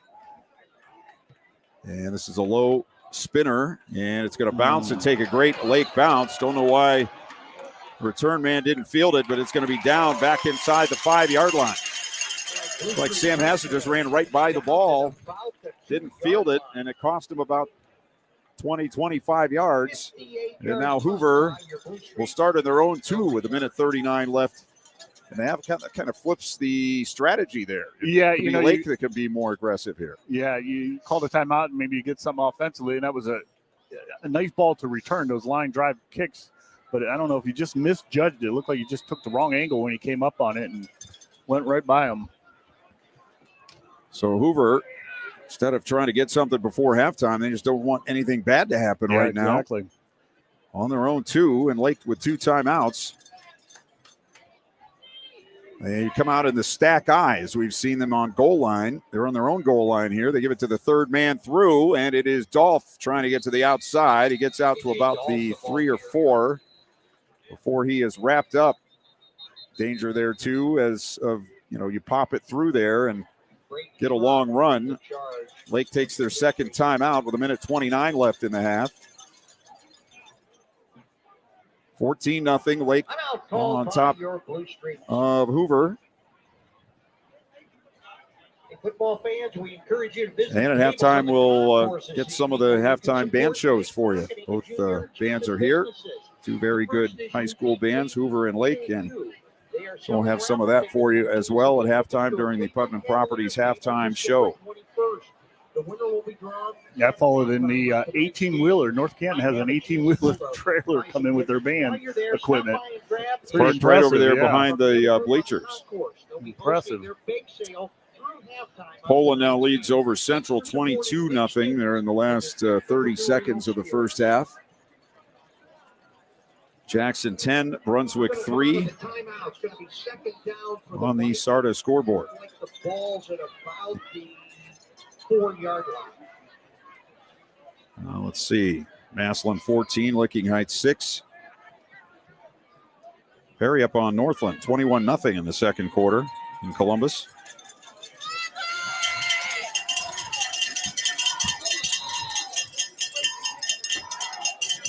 This time they go with the straight eye, and the Run around left end by the quarterback, Collins, out to the 6. Lake will take their last time out with 1:28. It'll be third down and about 6 here for Hoover. So the Vikings just try to do what they can. They can run a play here and take another 40 off. They'd love to get a first down, but at least give their punter some room to get the kick away in the back of the end zone.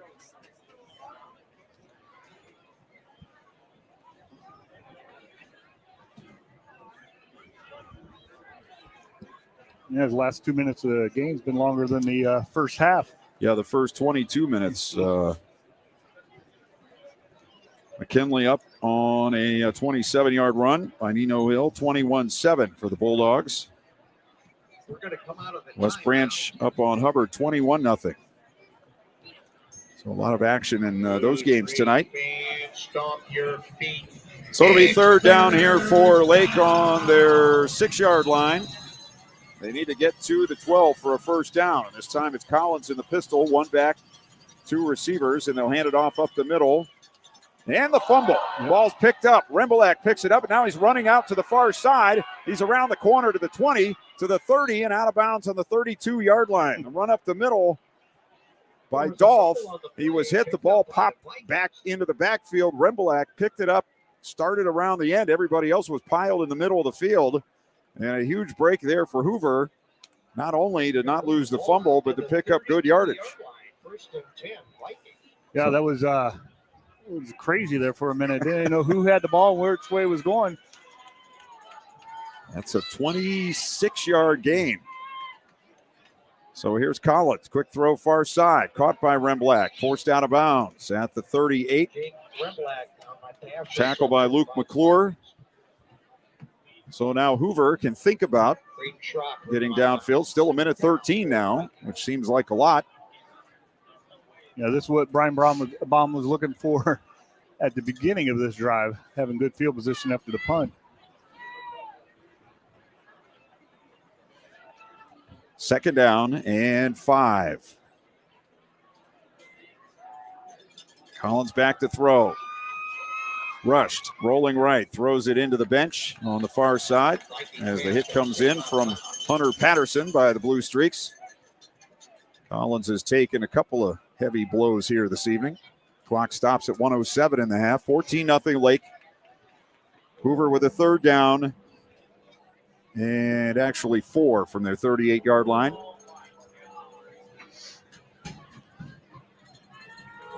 Yeah, they've been putting pressure on him, and that's going to affect him. Mentally, you're going to know you're going to take a pop, and they're all been, legal hits, good hits, but after a while, that takes a toll on the body. Back to throw. Collins down the middle and behind his man and almost intercepted. Almost the 4th pick of the half. That time it was Chase Fuller who had his hands on the ball. The pass was intended for Andes running down the seam and just a little bit behind him. Yeah, even on that play, you could see, he actually didn't even step into the throw. He actually leaned backwards, there wasn't even any pressure there. But he had to, he could have threw that ball a little bit further. It could have been a nice completion for him. Rembolak for the punt. No rush. Kick to the far side. Taken on the 21 by DeGeorge. And he's out to about the 26-yard line, where Lake will have it 1st and 10 with 51 seconds left in the half and neither team with a timeout. Lake up by 14. 41-yard punt by the Vikings. About a 3 or 4 yard return by your Blue Streaks. Spot the ball on the 25. So 1st and 10 from there for Lake. And imagine Coach DeGeorge will take it into the half here. Nothing too fancy. Two receivers to each side of the field. DeGeorge, the quarterback. One back to his left. He gets the handoff up the middle. And it's Matson across the 30 to the 31. So they'll have to run one more play. Picked up 6 on the play. Ball's over the 30-yard line to the 31, second down. 2nd and 4. George against hands off to Matson, trying to come to the near side. Gets up to the 35, to the 40, and thrown down on the 41. Tackle by Chase Lukens, and a flag down on the play. Penalty flag on the play. Very few flags here in the first half. Flag thrown right about the spot of the tackle at the 41.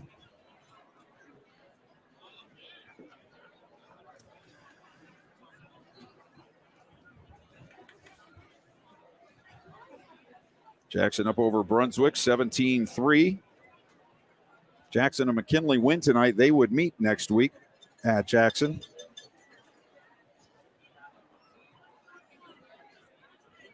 So the penalty is against Lake. And that'll back the Blue Streaks up from the 40. I didn't see the signal. Yeah, I saw it, and I don't know what it was.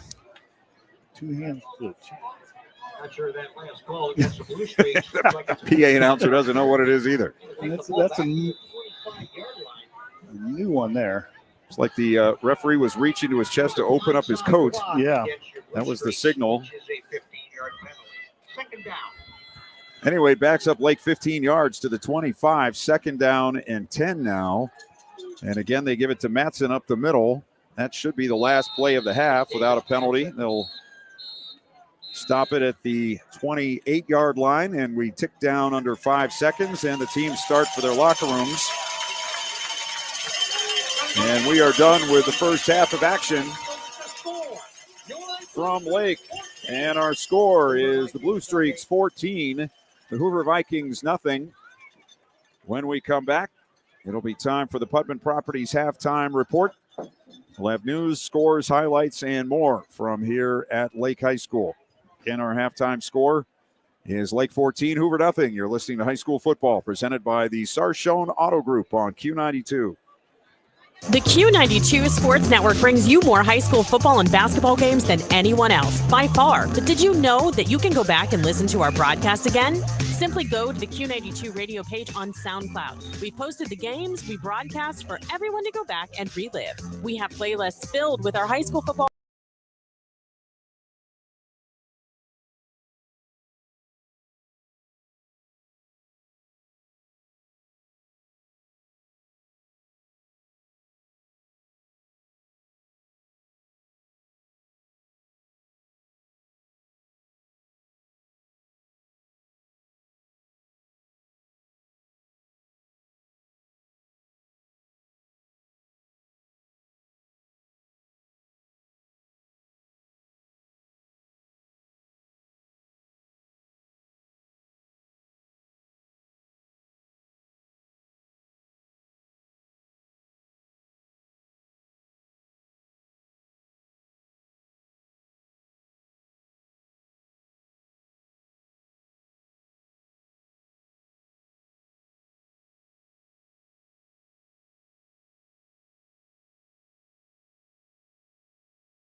process. It's expected to be wrapped up by March 28th of next year. Hall of Fame Resort and Entertainment Company filed an investor update with the Securities and Exchange Commission Thursday, saying it received a termination notice from the Chicago-based firm which owns the water park property. The owner agreed not to take action until last Friday, but moved after no payment was received. The investor update says the owner requires the tenant immediately surrender the water park premises. It cites $2.6 million in unpaid rent, interest, and late fees. Work began in 2022 on the Game Day Bay Park, but stopped earlier this year due to a lack of funds. Stark County Sheriff George Meyer says deputies executed a search warrant at a Canton home Thursday afternoon. Around 1:50, they visited the 700 block of 22nd Street Northwest. Deputies seized roughly 4 ounces of cocaine and fentanyl, several unidentified pills, 2 guns, and over $17,000 in cash. The search was conducted with the Canton Police Department's Special Investigations Unit. Meyer says an investigation is ongoing. Additional information was not available. Traffic camera footage was used to catch a man destroying campaign signs in Canton. The repository reports a 54-year-old is charged with misdemeanor theft and criminal damaging. Stark County Family Court Judge candidate Matthew Kreitzer says 33 of his signs had been stolen or damaged. He said the first sign to be damaged was in early September.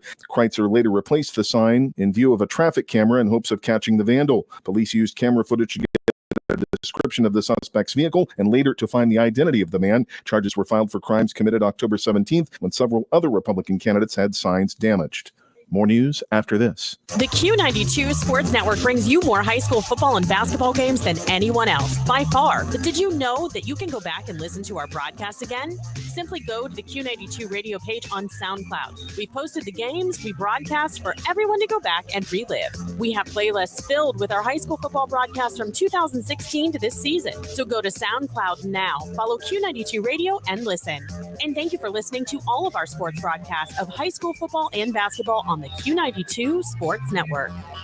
A gender discrimination lawsuit filed by a former Salem police dispatcher has been referred to mediation. Joshua Krugel of Salem was fired in April 2023. He later sued the city, police chief J.T. Penizot, and dispatcher Lindsey Frost. Krugel alleged he was terminated without just cause based on his gender. He claims there was a hostile work environment, retaliation by all the parties involved, and that Penizot and Frost aided, abetted, and incited discrimination. A mediation with an appointed mediator will be held in Columbiana County Common Pleas Court May 14th of next year. A jury trial is scheduled for October 20th. The Mahoning County Grand Jury has indicted a man charged in a fatal two-vehicle crash in Youngstown, charged with involuntary manslaughter, aggravated vehicular homicide, vehicular assault, endangering children, and driving with a suspended license is 31-year-old Brandon Kennedy of Youngstown. He was arrested in September. The charges resulted from a November 2023 incident. Police say Kennedy drove through a stop sign at Juanita and Alameda Avenues and collided with a vehicle as it passed through the intersection. Kennedy's passenger, a 12-year-old boy, died in the crash. Police say speed was a factor. The Mahoning County Grand Jury has indicted 6 men for their alleged roles in a Youngstown murder. Andre Bailey, Vincent Marbley, and Eddie Winfrey are charged with aggravated murder, aggravated robbery, and having weapons under disability. Daniel Ramsey is charged with involuntary manslaughter. All are charged with tampering with evidence, along with Richard Leichner and Sean Jones. On October 18th, Reynaldo Hernandez was found shot to death at Wardle Avenue and Liberty Road on the city's east side. Police believe he was shot the previous night at a home on Bott Street.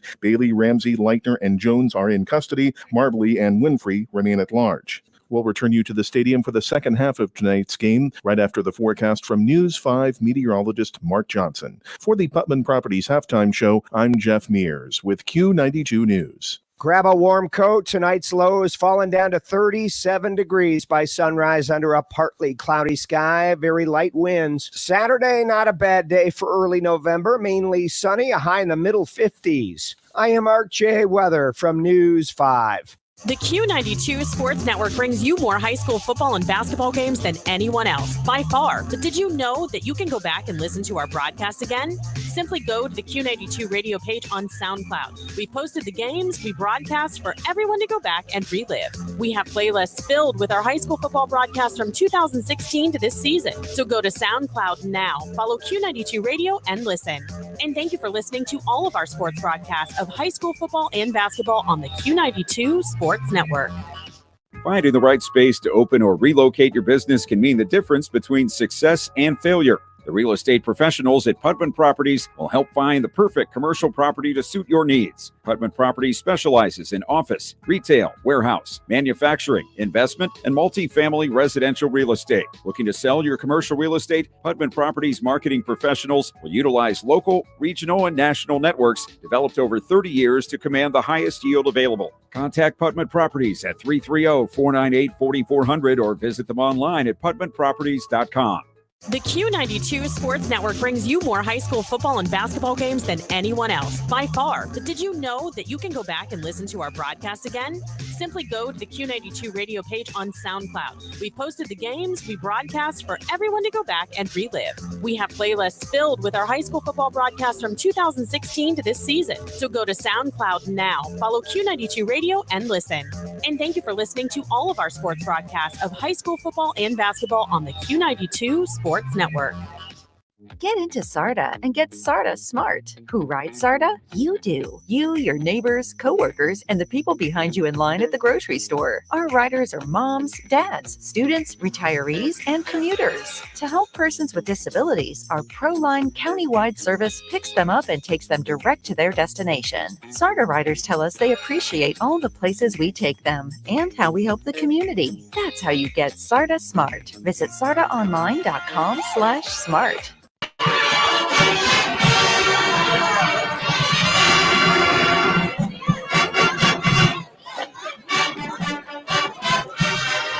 Welcome back to Blue Streak Stadium, halftime here on Q92 with the Lake Blue Streaks leading the Hoover Vikings 14-0.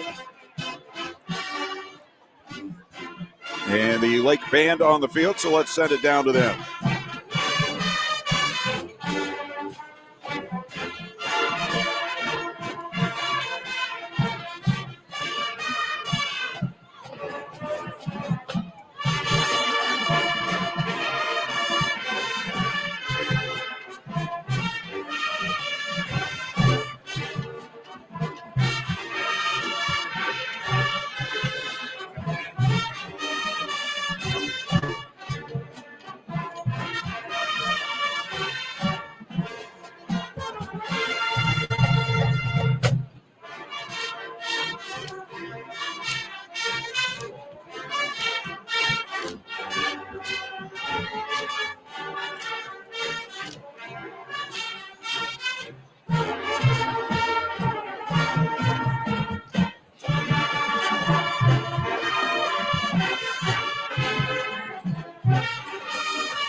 the Lake Blue Streak Marching Band with Script Lake.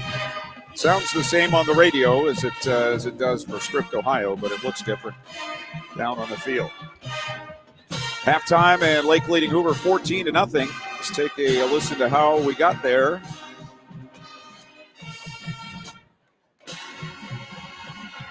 It was a pretty tight battle in the early going.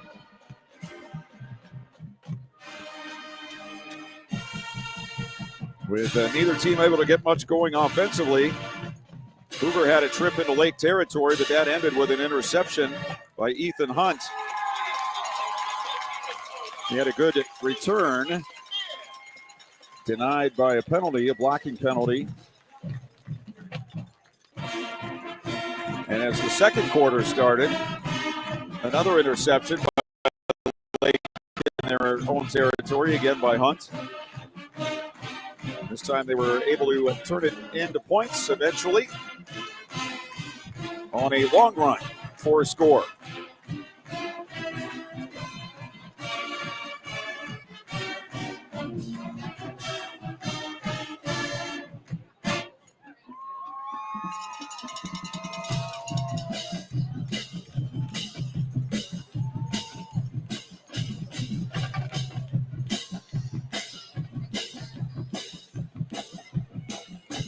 Football fans, if you bought one of those marketing tickets to attend the Cavs game, I'm going to announce that winning ticket here.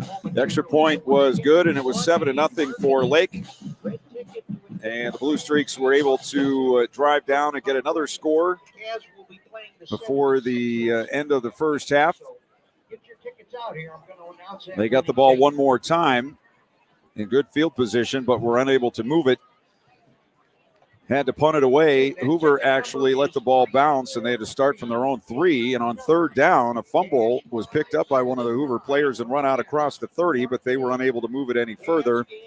And it was a punt and the end of the half. So a touchdown for Davis Matson for Lake from distance, and a touchdown from in close by Charlie Christopher for the 2 scores for the Lake Blue Streaks in that first half. Other scores on the Sardis scoreboard: Perry 21, Northland nothing.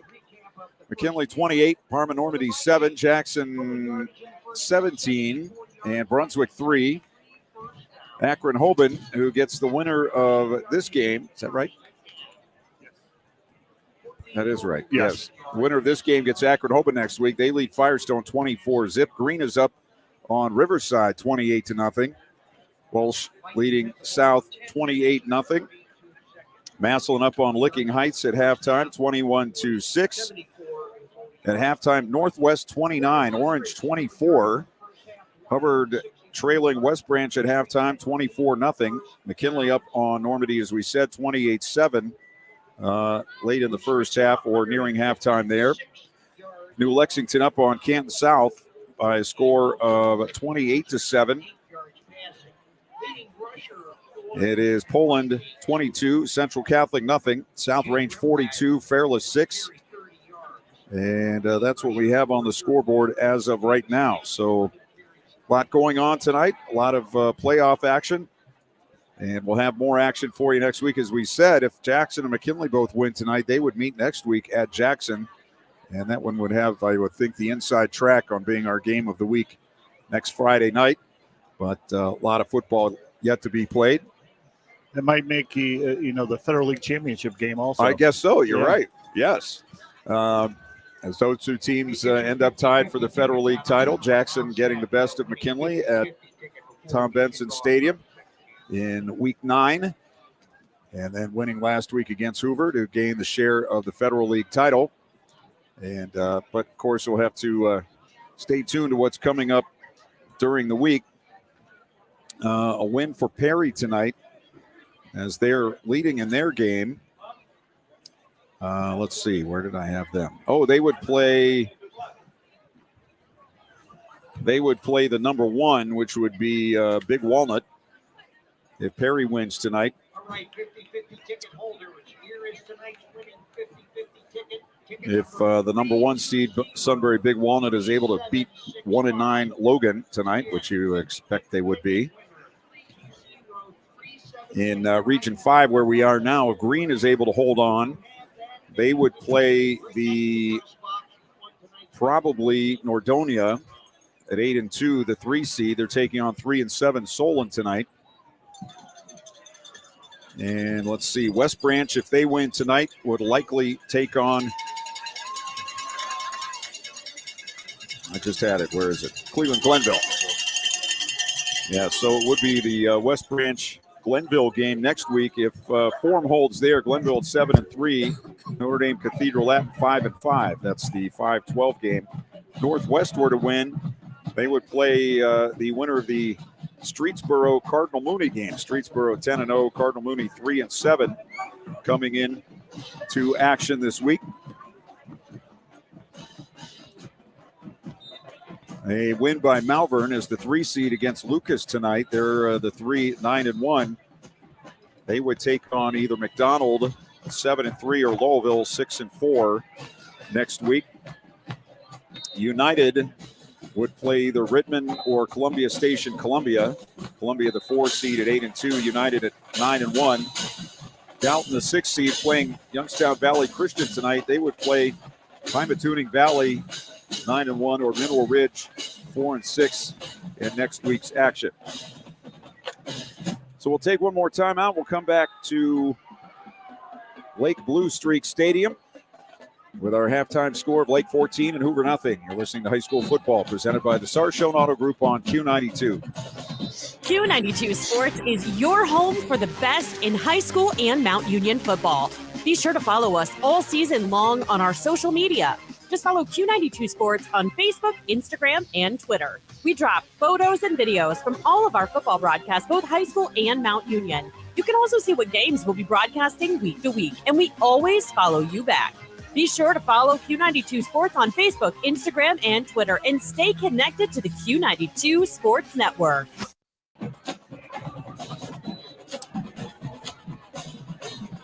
Another update on the Sardis scoreboard. McKinley scores again. They lead Normandy 35-7 in the first half. Still 2.5 minutes to go before halftime at Tom Benson Stadium.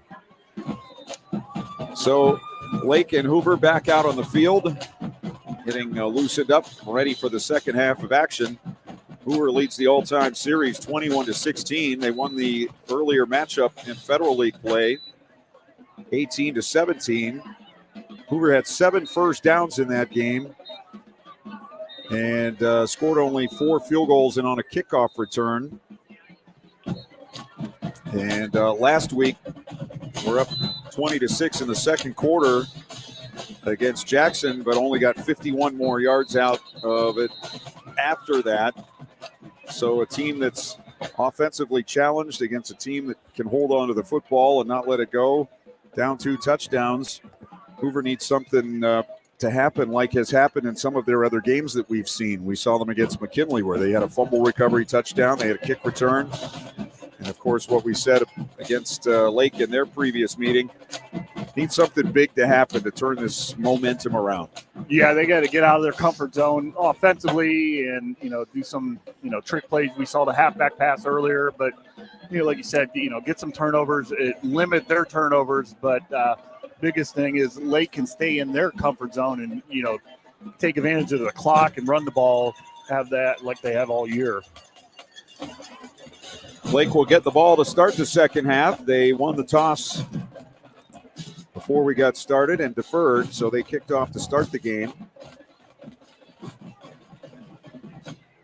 They are out there in the all-blue uniforms tonight with the white numbers and letters and the blue helmets. Hoover in the all-white with the black numbers and the orange helmets.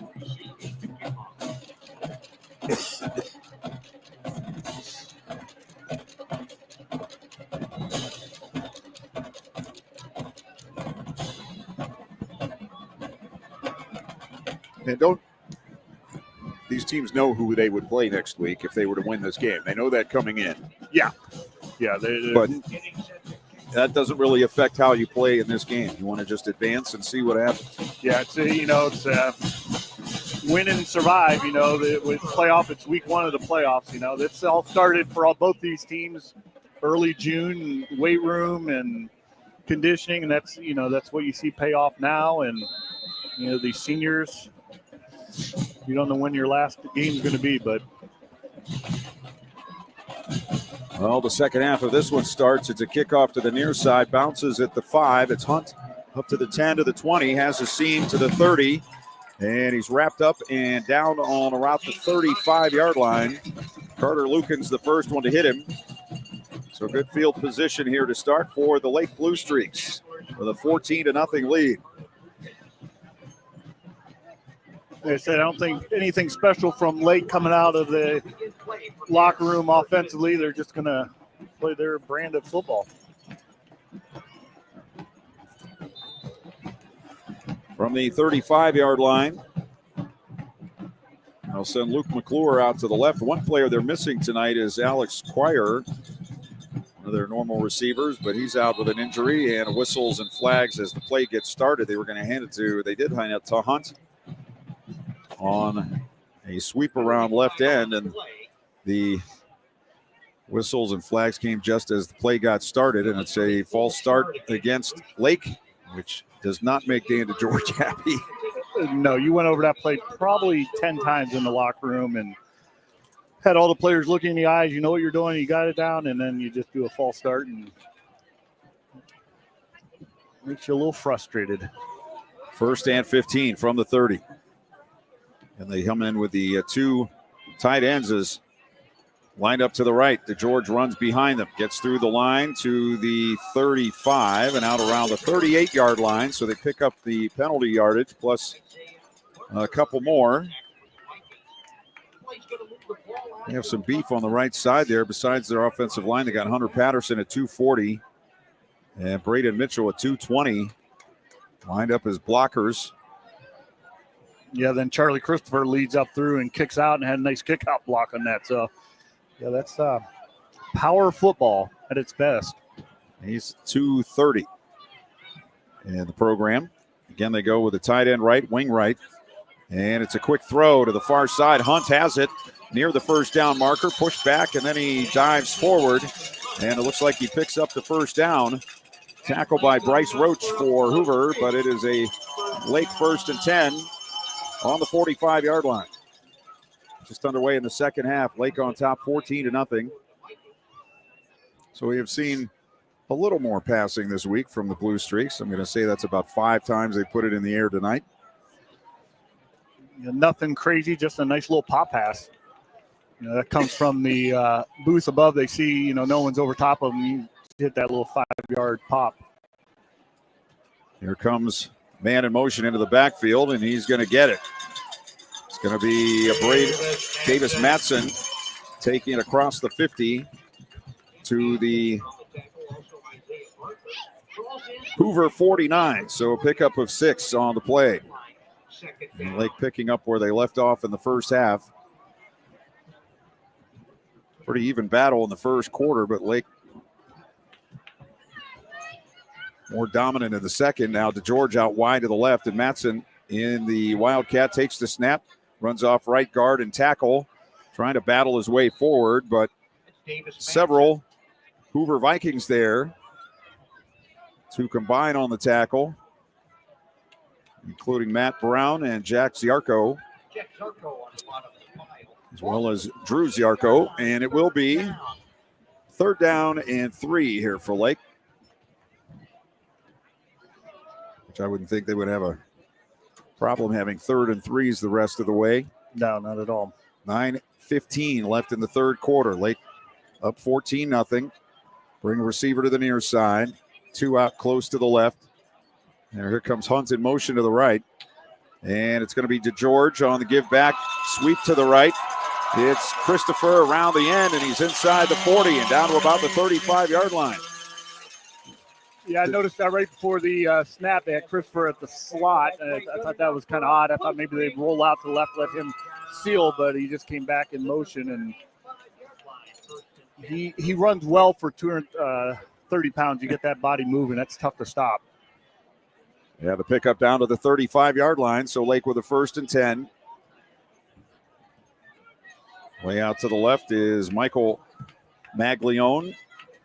Hunt in motion. Now they give it to him. Sweeping left end, and he's going to be dropped from behind. A nice play for Hoover by Christian Friel, combining with Chase Lukens on the tackle, and it'll be 2nd and 10 on the 35. It was a play they tried to run on the first play of the half, but was stopped by a false start.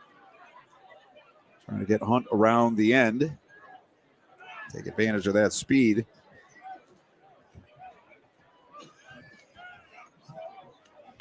Maglione out to the left. Hunt split 3 to the near side. Now he goes in motion left, and they'll give it up the middle. And another tackle right at the line of scrimmage. Christopher brought down on another nice play by Drew Zarko. So they'll put him down on the 36. So it'll be 3rd and 11 here for Lake, as they'll bring the extra tight ends to the sideline and get a couple extra receivers in the ball game. McClure comes in. Yeah, 2 big defensive plays there by Hoover, and they need to get off the field here. 3rd down and 11. Lake has taken 4.5 minutes off the clock here, and it's going to be DeGeorge on the quarterback draw. He's got room to the 30. Near side, 25-20. And cutting back and going down at the 19-yard line. Hoover was bringing people up the middle, and DeGeorge just ran right by him. Yeah, great play call there by Lake. Knew they were going to bring pressure. A passing situation there, and they took advantage of the blitz and ran the draw.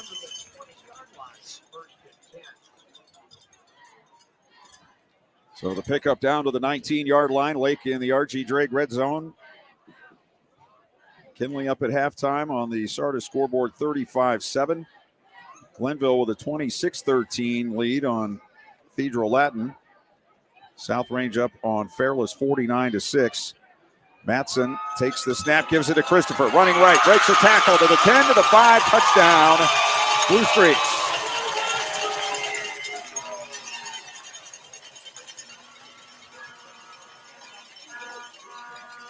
Second touchdown of the night for Charlie Christopher. And his 10th of the season.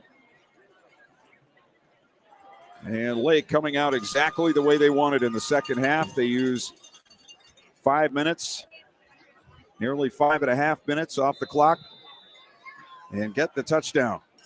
Braden Talkington for the extra point. Good snap, good hold, kick up, good. Timeout on the field, 6:41 to go in the third. Lake 21, Hoover nothing. You're listening to High School Football, presented by the Sarshone Auto Group on Q92. By choosing Life Care Family Health and Dental in Canton as your medical home, you will have access to a variety of integrated health services, including dental, vision, women's health, children's health, and behavioral health. Life Care's goal is to provide comprehensive and coordinated medical care to maximize health outcomes for you and your family. If you are sick, we have same-day appointments for our current patients. For information on how to become a new patient, visit lifecarefhoc.org. At Life Care Family Health and Dental, you will never get turned away.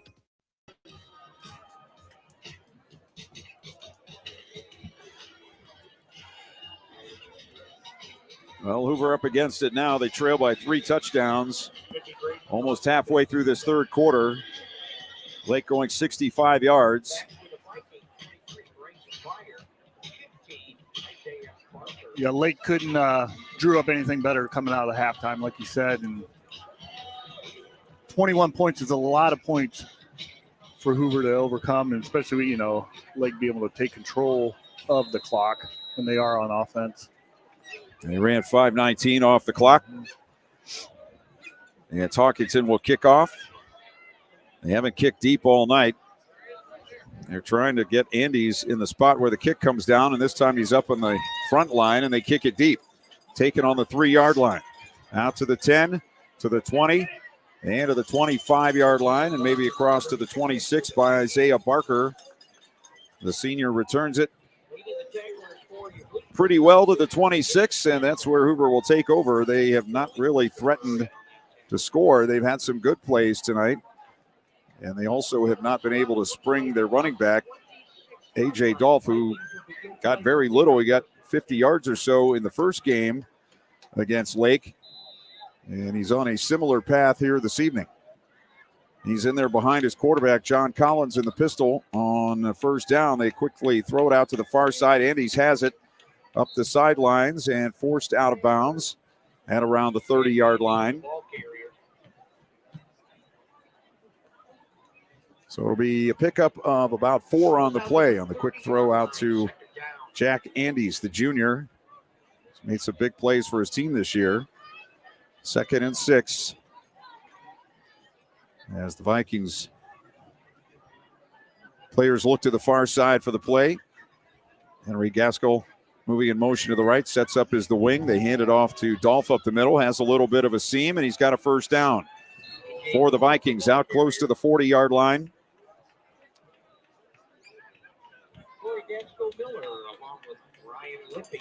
So they pick up the first down on a short pass and then a running play.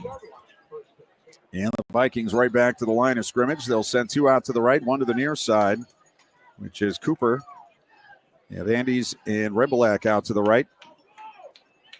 Again, Gaskell is the wing to that side. Another handoff, and Dolph up the middle, waits, finds a hole, and moves up through for about 5 more. Christopher on the tackle. So 5-yard gain. Like Dolph just paused a little bit there in the backfield and waited for that hole to open up. Yeah, just gave a quick, just a little jab and found the seam. 2nd and 5.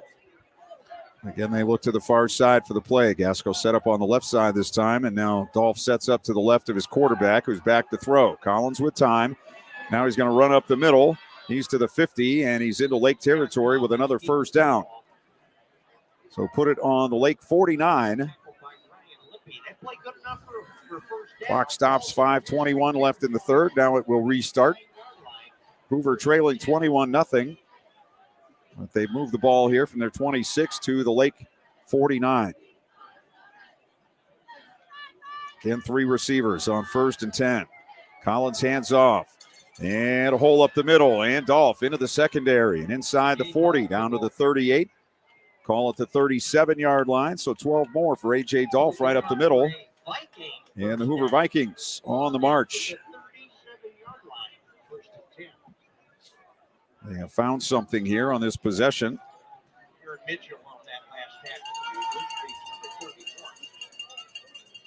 Collins waits for the snap and hands it off again. And another good run here for Dolph. He'll take it down close to the 31-yard line. So about 5 or 6 on that play. The clock continuing to run. We're at 4.5 minutes to go in the third quarter with Lake on top 21-0. So we've had 2 possessions here in the third quarter, and we've used almost 8 minutes. Collins hands to Dolph up the middle. This time the Blue Streaks clog the hole and bring him down at about the 30. Hunter Patterson, one of those there for the Blue Streaks, along with Gavin Salzwimmer. 3rd down and 3 for, call it 2 for Hoover from the 29-yard line.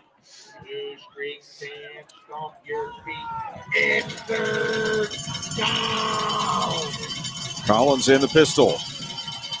As his back set up behind him. That's Christian Friel lined up behind him. Now he'll move to the right side of the quarterback. Collins throws far side, catch on the sideline, and a first down by Cooper on the 25. Haven't seen much completed over the middle for either team tonight. It's mostly just been the short ones to the outside. Yeah, the quick pitch and catch, and I don't think anybody told Hoover this game was over, so they're coming right at Lake here. Yeah, nice response after going down 21-0, but taking a lot of time to do it. Handoff, and Friel up the middle. He squirms his way through to the 22-yard line. So pickup of about 3. He'll go out, and Dolph will come back in. He's gotten a few carries in a row there. So the Vikings with a 2nd and 7 on the Lake 22, trailing 21-0. Now with 3 minutes to go in the third quarter.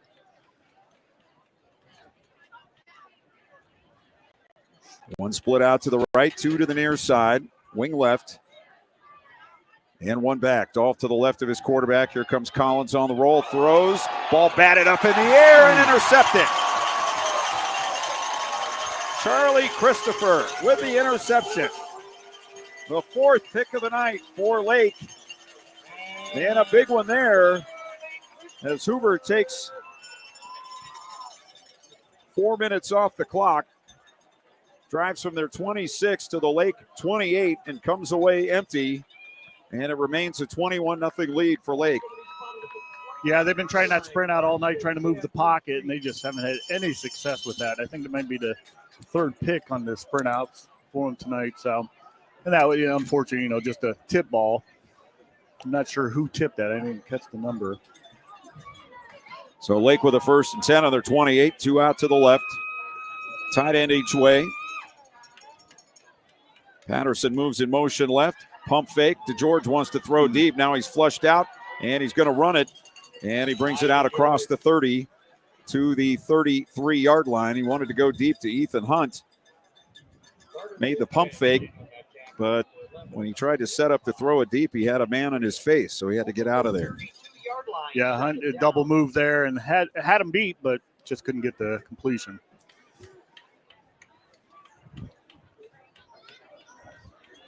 It's a nice pickup of 5 yards still. It's been our chilliest night of the season so far. We're at 48 degrees by my phone temperature. Here's a give up the middle again. Matson, the ball carrier, to the 35, which will bring up a 3rd down and 3 for the Lake Blue Streaks. As we're under 2 minutes to go in the third quarter. Lake on top, 21-0. Winner of this game meets Akron-Hoban next week. Would be an away game.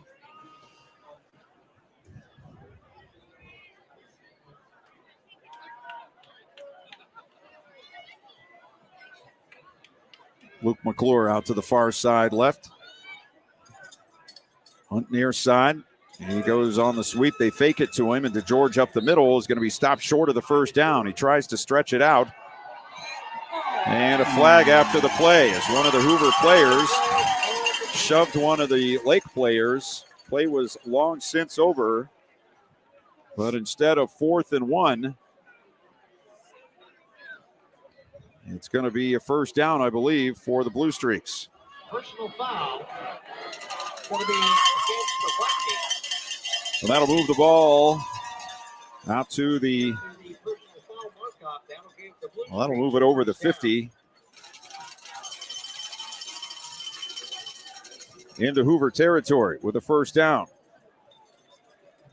Yeah, number 67, Cohen Stahl for Lake. Comes in at 6'5", 310.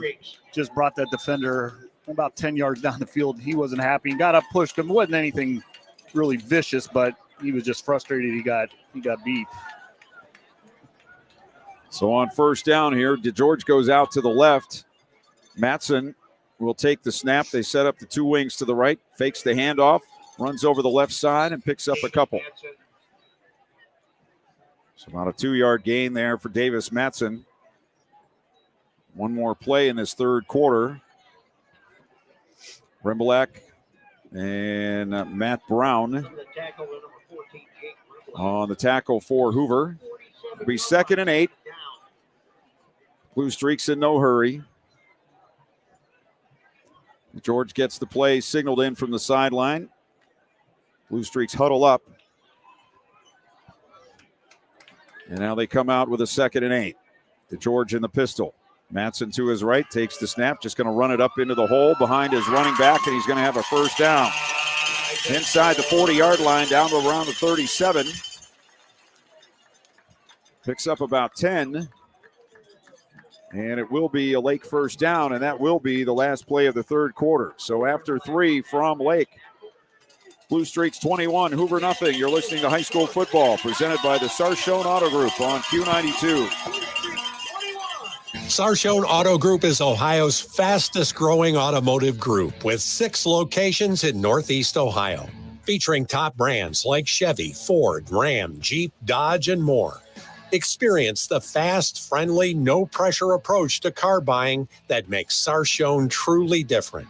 Visit Sarshone today or see the selection of thousands of new and used vehicles at sarshone.com. Sarshone Auto Group, an official partner of the Cleveland Browns.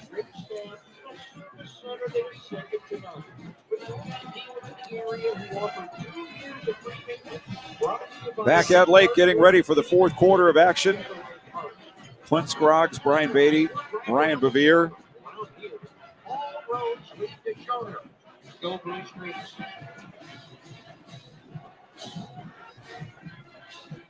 It's 21-0 for Lake.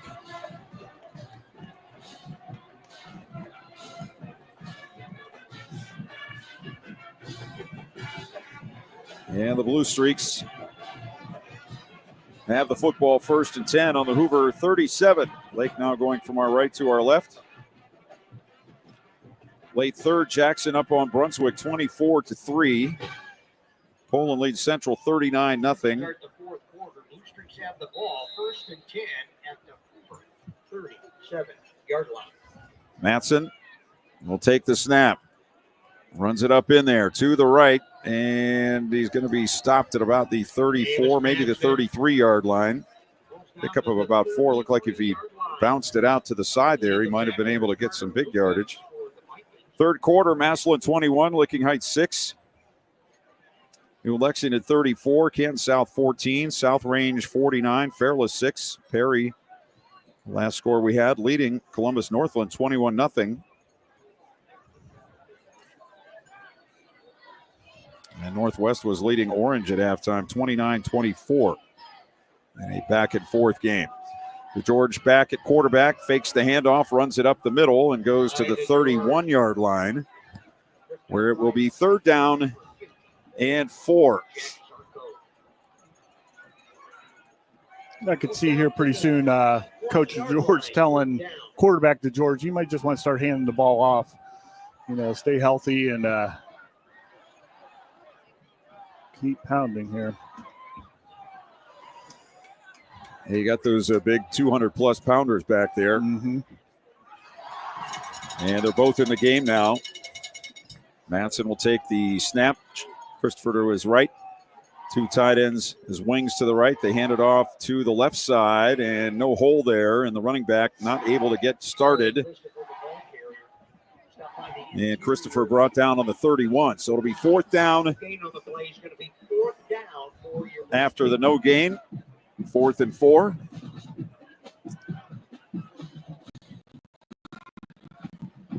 And Christopher and Matson coming in, going out, coming in. Might have 12 in there now. Matson came out, Christopher went in, and we're going to have a timeout. So the Blue Streaks will take it with 10:06 to go. We'll take a break. Lake up 21-0. You're listening to High School Football, presented by the Sarshone Auto Group on Q92. Since 1962, DeHoff Realtors have been deeply rooted in the North Canton community. As proud supporters of the North Canton Hoover Vikings, we're committed to helping our neighbors buy and sell homes with confidence. Visit us at dehoff.com or call us at 330-499-8153.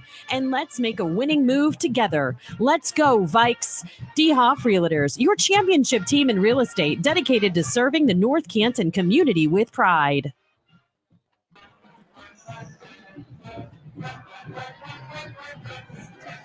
Lake in command here with a 21-0 lead. 2 minutes into the fourth quarter, they have a 4th and 4 on the Hoover 31-yard line.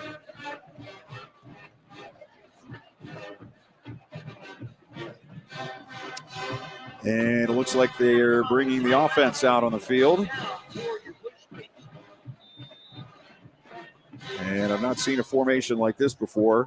DeGeorge ready to take the snap. Now he goes under center, and from the backfield, 4 different players get lined up along the line of scrimmage, basically in a normal formation. Now they give to Christopher, running right, finds a hole, runs up the middle, 1st down, runs over a defender, 10-5, touchdown.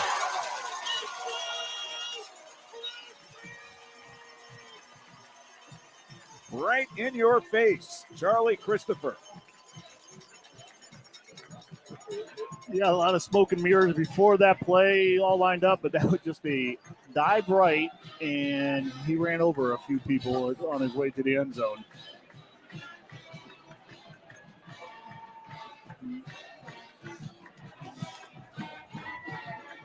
Talkington for the extra point.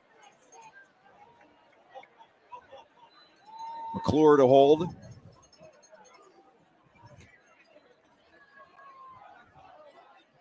Good snap, good hold, good kick. 9:55 to go. Lake 28, Hoover nothing. You're listening to High School Football, presented by the Sarshone Auto Group on Q92. Get into SARTA and get SARTA Smart. There are several ways to ride SARTA. Pay your fare the way you want. Use our Easy Fare app to get your ticket on the go.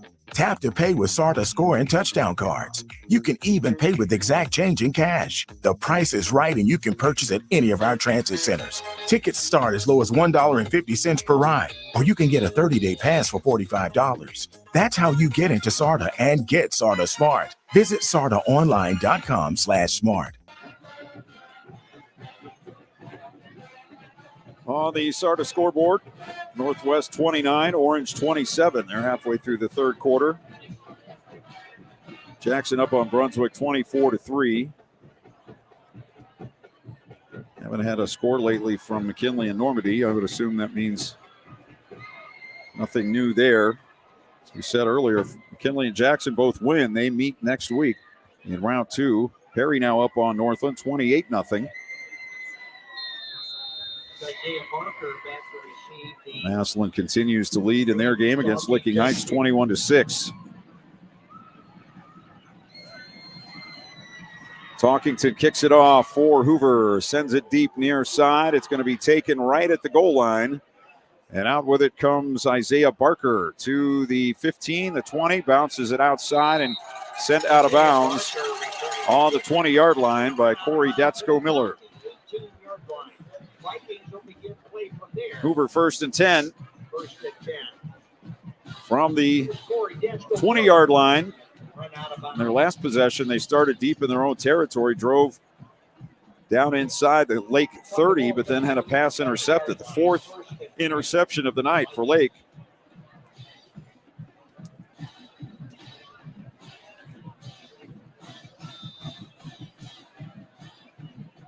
And the Blue Streaks finished the third quarter and started the third quarter, started the fourth on the drive that ended up with the Charlie Christopher touchdown, his second of the night. Here's a give up the middle to Dolph, and he's going to be stopped right at the line of scrimmage.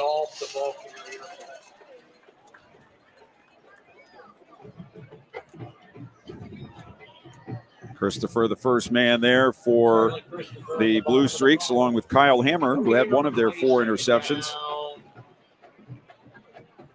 Ethan Hunt with 2, Christopher with 1 off the tipped pass, and Hammer the other one of the 4 interceptions.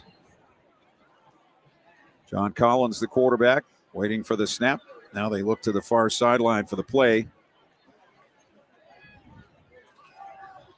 Receiver to the near side, 2 out to the left.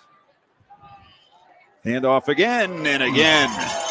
That play is stopped in its tracks. Hunter Patterson into the backfield. The senior at 6'2" and 240 beat his man on the line of scrimmage.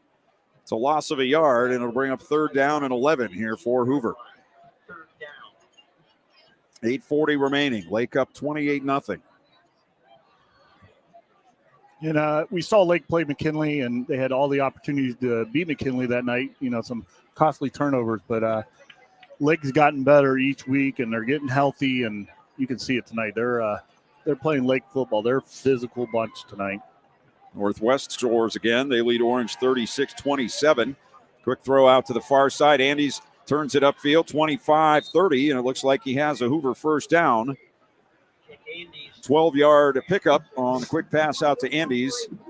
And the Vikings move the chains. Hold on to the football for a while. West Branch up on Hubbard 24-6. We're also midway through the third quarter. Here we're under 8 minutes to go in the fourth. In a ground-dominated night. Collins, far side throw, too high and incomplete for Jake Rimbalak. A couple of those that he's missed on. Those receivers are wide open and standing still, basically. And a couple of times tonight, Collins is overthrown. Second and 10. Just not stepping into it. And I don't blame the kid. I mean, you get hit a couple times. You are a little gun shy, and that, you know, there's nothing wrong with that. But he's just not stepping into it. Even that last completion, he's still turning his shoulders away. Second and 10. Collins rolling right, looking, throws deep near side, almost picked off again, off the hands of the Lake player. It was Michael Maglione. They had two receivers to the near side, and looked like just the Lake defenders zoning on this side of the field, just kind of flowing over and following them, and really nothing to throw to there. Yeah, they have a cover two there, and Hoover's been trying to move the pocket, you know, give him some time, and he's just not real comfortable on the sprint out passes. Here's a quick screen to the far side, caught by Cooper. He's in trouble. He does well to get back to the 29-yard line, maybe the 30, right around the line of scrimmage. And he tried to screen out to the left side, but it did not get anywhere. And now we have an injured player as Cooper slow to get up. And he's going to have to be helped off to the far side of the field. And he goes off.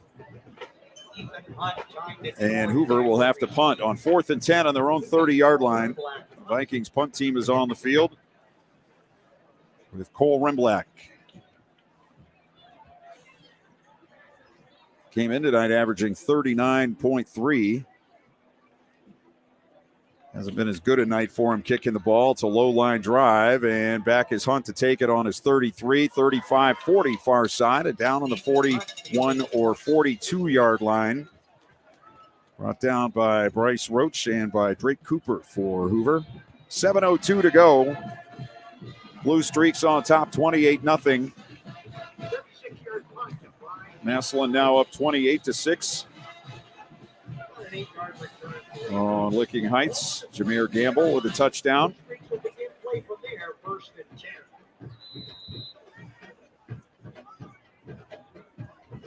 Lake from their 42 with a 1st and 10.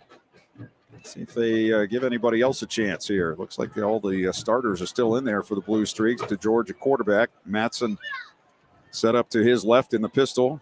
Comes Hunt in motion, fake it to him. To George running, and he stops. And that didn't go so well as he's hit by Cole Rimbalak after a 1-yard pickup.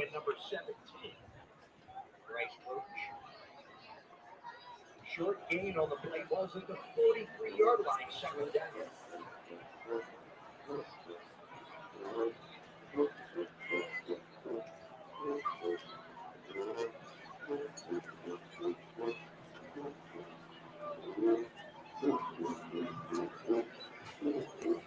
Second down and 9. Again, Hunt coming in motion. Hand it to him on the sweep. Around the end, 40, 45, and he goes out of bounds.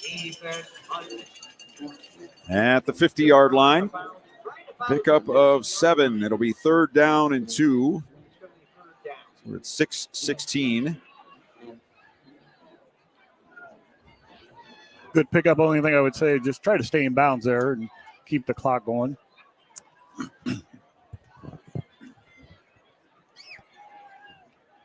So George comes in with a play. Of course, Alex Squire, we saw him play quarterback against McKinley, also early in the season against Perry, but out injured. And so DeGeorge going most of the way at quarterback. Now it's Matson taking it over the right side, and he's going to be able to push his way for a 1st down to the Hoover 47-yard line. So he picks up 3 on 3rd and 2. So the clock will start. Will be under 6 minutes. Hasn't started yet. Now it starts. We'll be under 6 minutes when this play gets going. Lake with a 28-0 lead. Looking for their 7th win of the season. And looking to move on to next week's playoff action. Play action fake, and to George running on the right side, and he gets it to the close to the 40-yard line. And as a pickup of about 7, maybe 8 on the play, give him 7 to the 40. So it'll be 2nd and 3.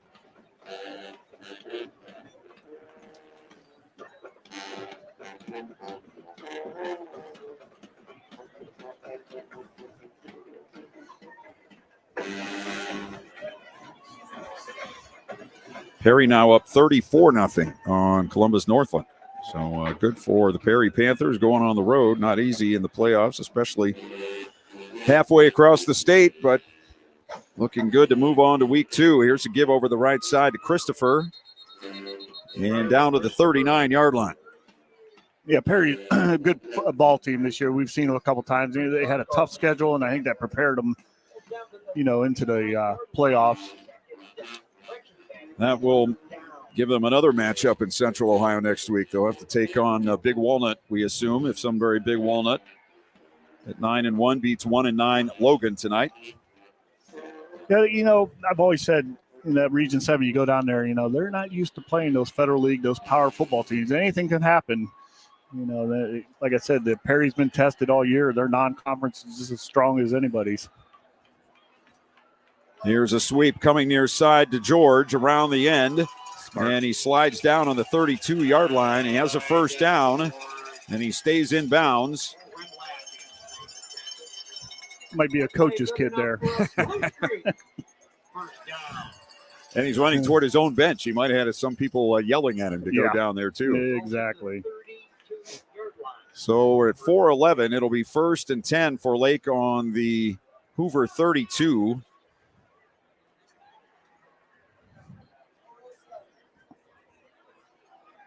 I hate to be that guy, but I don't know if I want my top line players out there. Every single one of the starters still in there at this point, and it's Matson up the middle to the 30.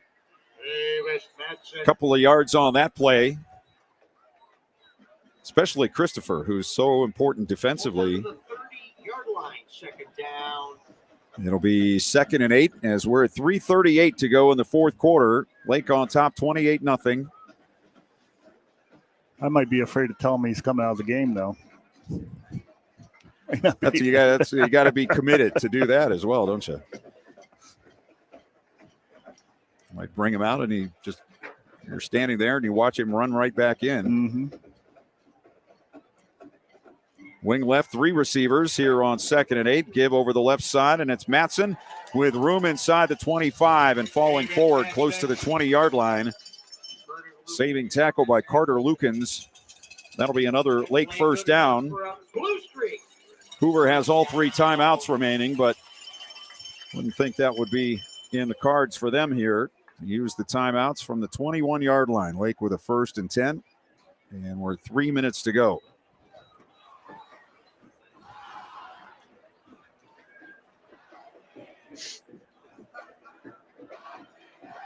George with Matson to his left. Again, 3 receivers. Hand off to Matson. Running right, cuts back inside the 20 to around the 19-yard line. Remblack took the ball away, but the whistle had blown apparently. He was headed back the other way down the field. So it'll be a pickup of a couple, 2nd and 8. And we'll be down around 2 minutes when this snap is made. Attention in the stadium. Emily Eakins. We please report to the home side concession stand. Once again, Emily Eakins. Please report to the home side concession stand. So Hoover will end up with a 6-5 mark this season. Some very big wins for them this year. But ultimately just not quite enough offense. Here comes DeGeorge running left. He gets to the 15 and he sits down on the turf again at the 14. And he's going to be about 2 yards short of the first down. And we're at a minute 45 and the clock running. That'll be 3rd down. From the 14, 3rd and 3.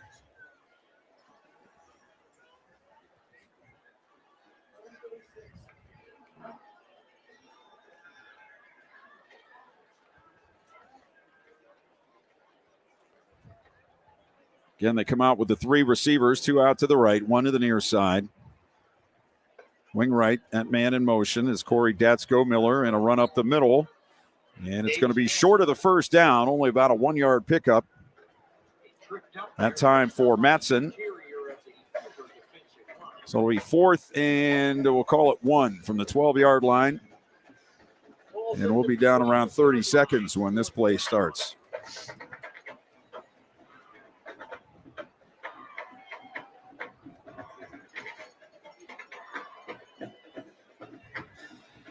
Hoover's been shuttling a lot of defensive players in and out here on this possession. This time they come with trips to the near side on 4th and 2. And they throw it. Hunt has it. 20, 10 out of bounds on the 5. So they pick up the first down, and I would imagine they'll take a knee here on this play. Yes, I believe I wasn't expecting to pass there either. But it's just more of a long handoff, just a quick bubble. And it allows them to get the first down and then just take a knee on this play, which appears they'll do. 34.7 on the game clock.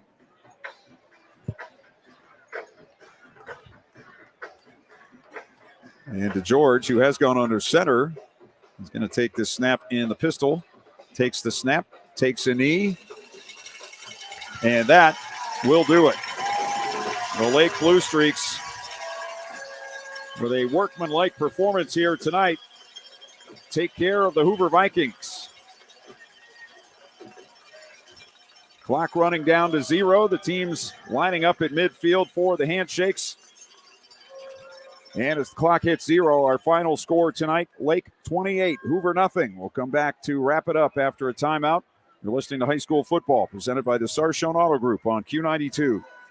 Finding the right space to open or relocate your business can mean the difference between success and failure. The real estate professionals at Putman Properties will help find the perfect commercial property to suit your needs. Putman Properties specializes in office, retail, warehouse, manufacturing, investment, and multifamily residential real estate. Looking to sell your commercial real estate? Putman Properties marketing professionals will utilize local, regional, and national networks developed over 30 years to command the highest yield available. Contact Putman Properties at 330-498-4400 or visit them online at putmanproperties.com.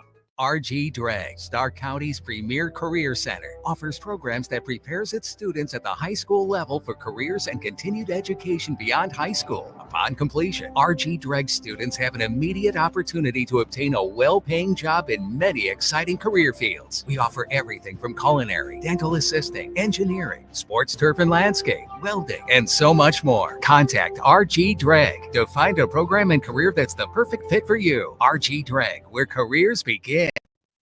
Sarshone Auto Group is Ohio's fastest growing automotive group with 6 locations in Northeast Ohio, featuring top brands like Chevy, Ford, Ram, Jeep, Dodge, and more.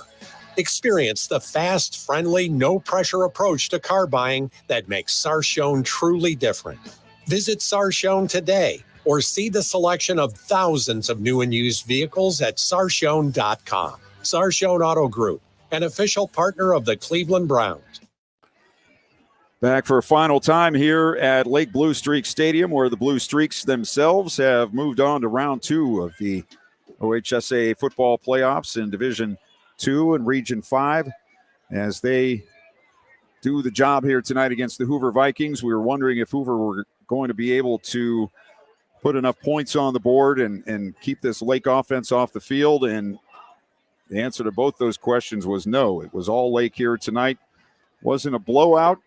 Wasn't a, get away big early, but there was no doubt who was the better team here tonight. Yeah, absolutely. Lake's not built for those blowouts. They're not looking, but a 28-point win for them is a lot of points, especially with their offense. But you just see improvement each week with Lake. Like I said, they're getting healthy. They're big and strong up front. And then, with their backs and, running hard, and DeGeorge gives them that little option of a little bit of quickness back there. They're a dangerous team.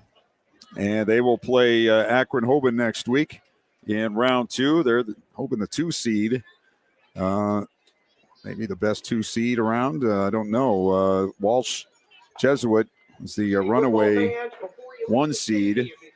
And so it's going to have to go through them, I would imagine, at some point. Other scores tonight on the SARTA scoreboard: Northwest 36, Orange 27. These games are not finals. Perry 34, Northland nothing. Jackson 24, Brunswick 3, Poland 39, Central 12, Massillon 28, Licking Heights 6, South Range 56, Fairless 13, McKinley 42, Normandy 7, New Lexington 48, Kansas South 21. And here our final tonight: Lake 28 and Hoover nothing. So that'll do it from here. Thanks to Ryan Bevere down on the field. And, of course, be watching for all of his photos and videos, interviews, and all that coming up after the game tonight and all week. And so thanks to Ryan for all his hard work. Thanks to Ryan Bevere. Thanks to Ryan Rainsberg back in the studios, and to my partner, Brian Beatty. My name is Clint Scroggs. Again, our final tonight from Lake, 28-0. The Blue Streaks beat Hoover. Thanks for joining us. You're listening to High School Football, presented by the Sarshone Auto Group on Q92.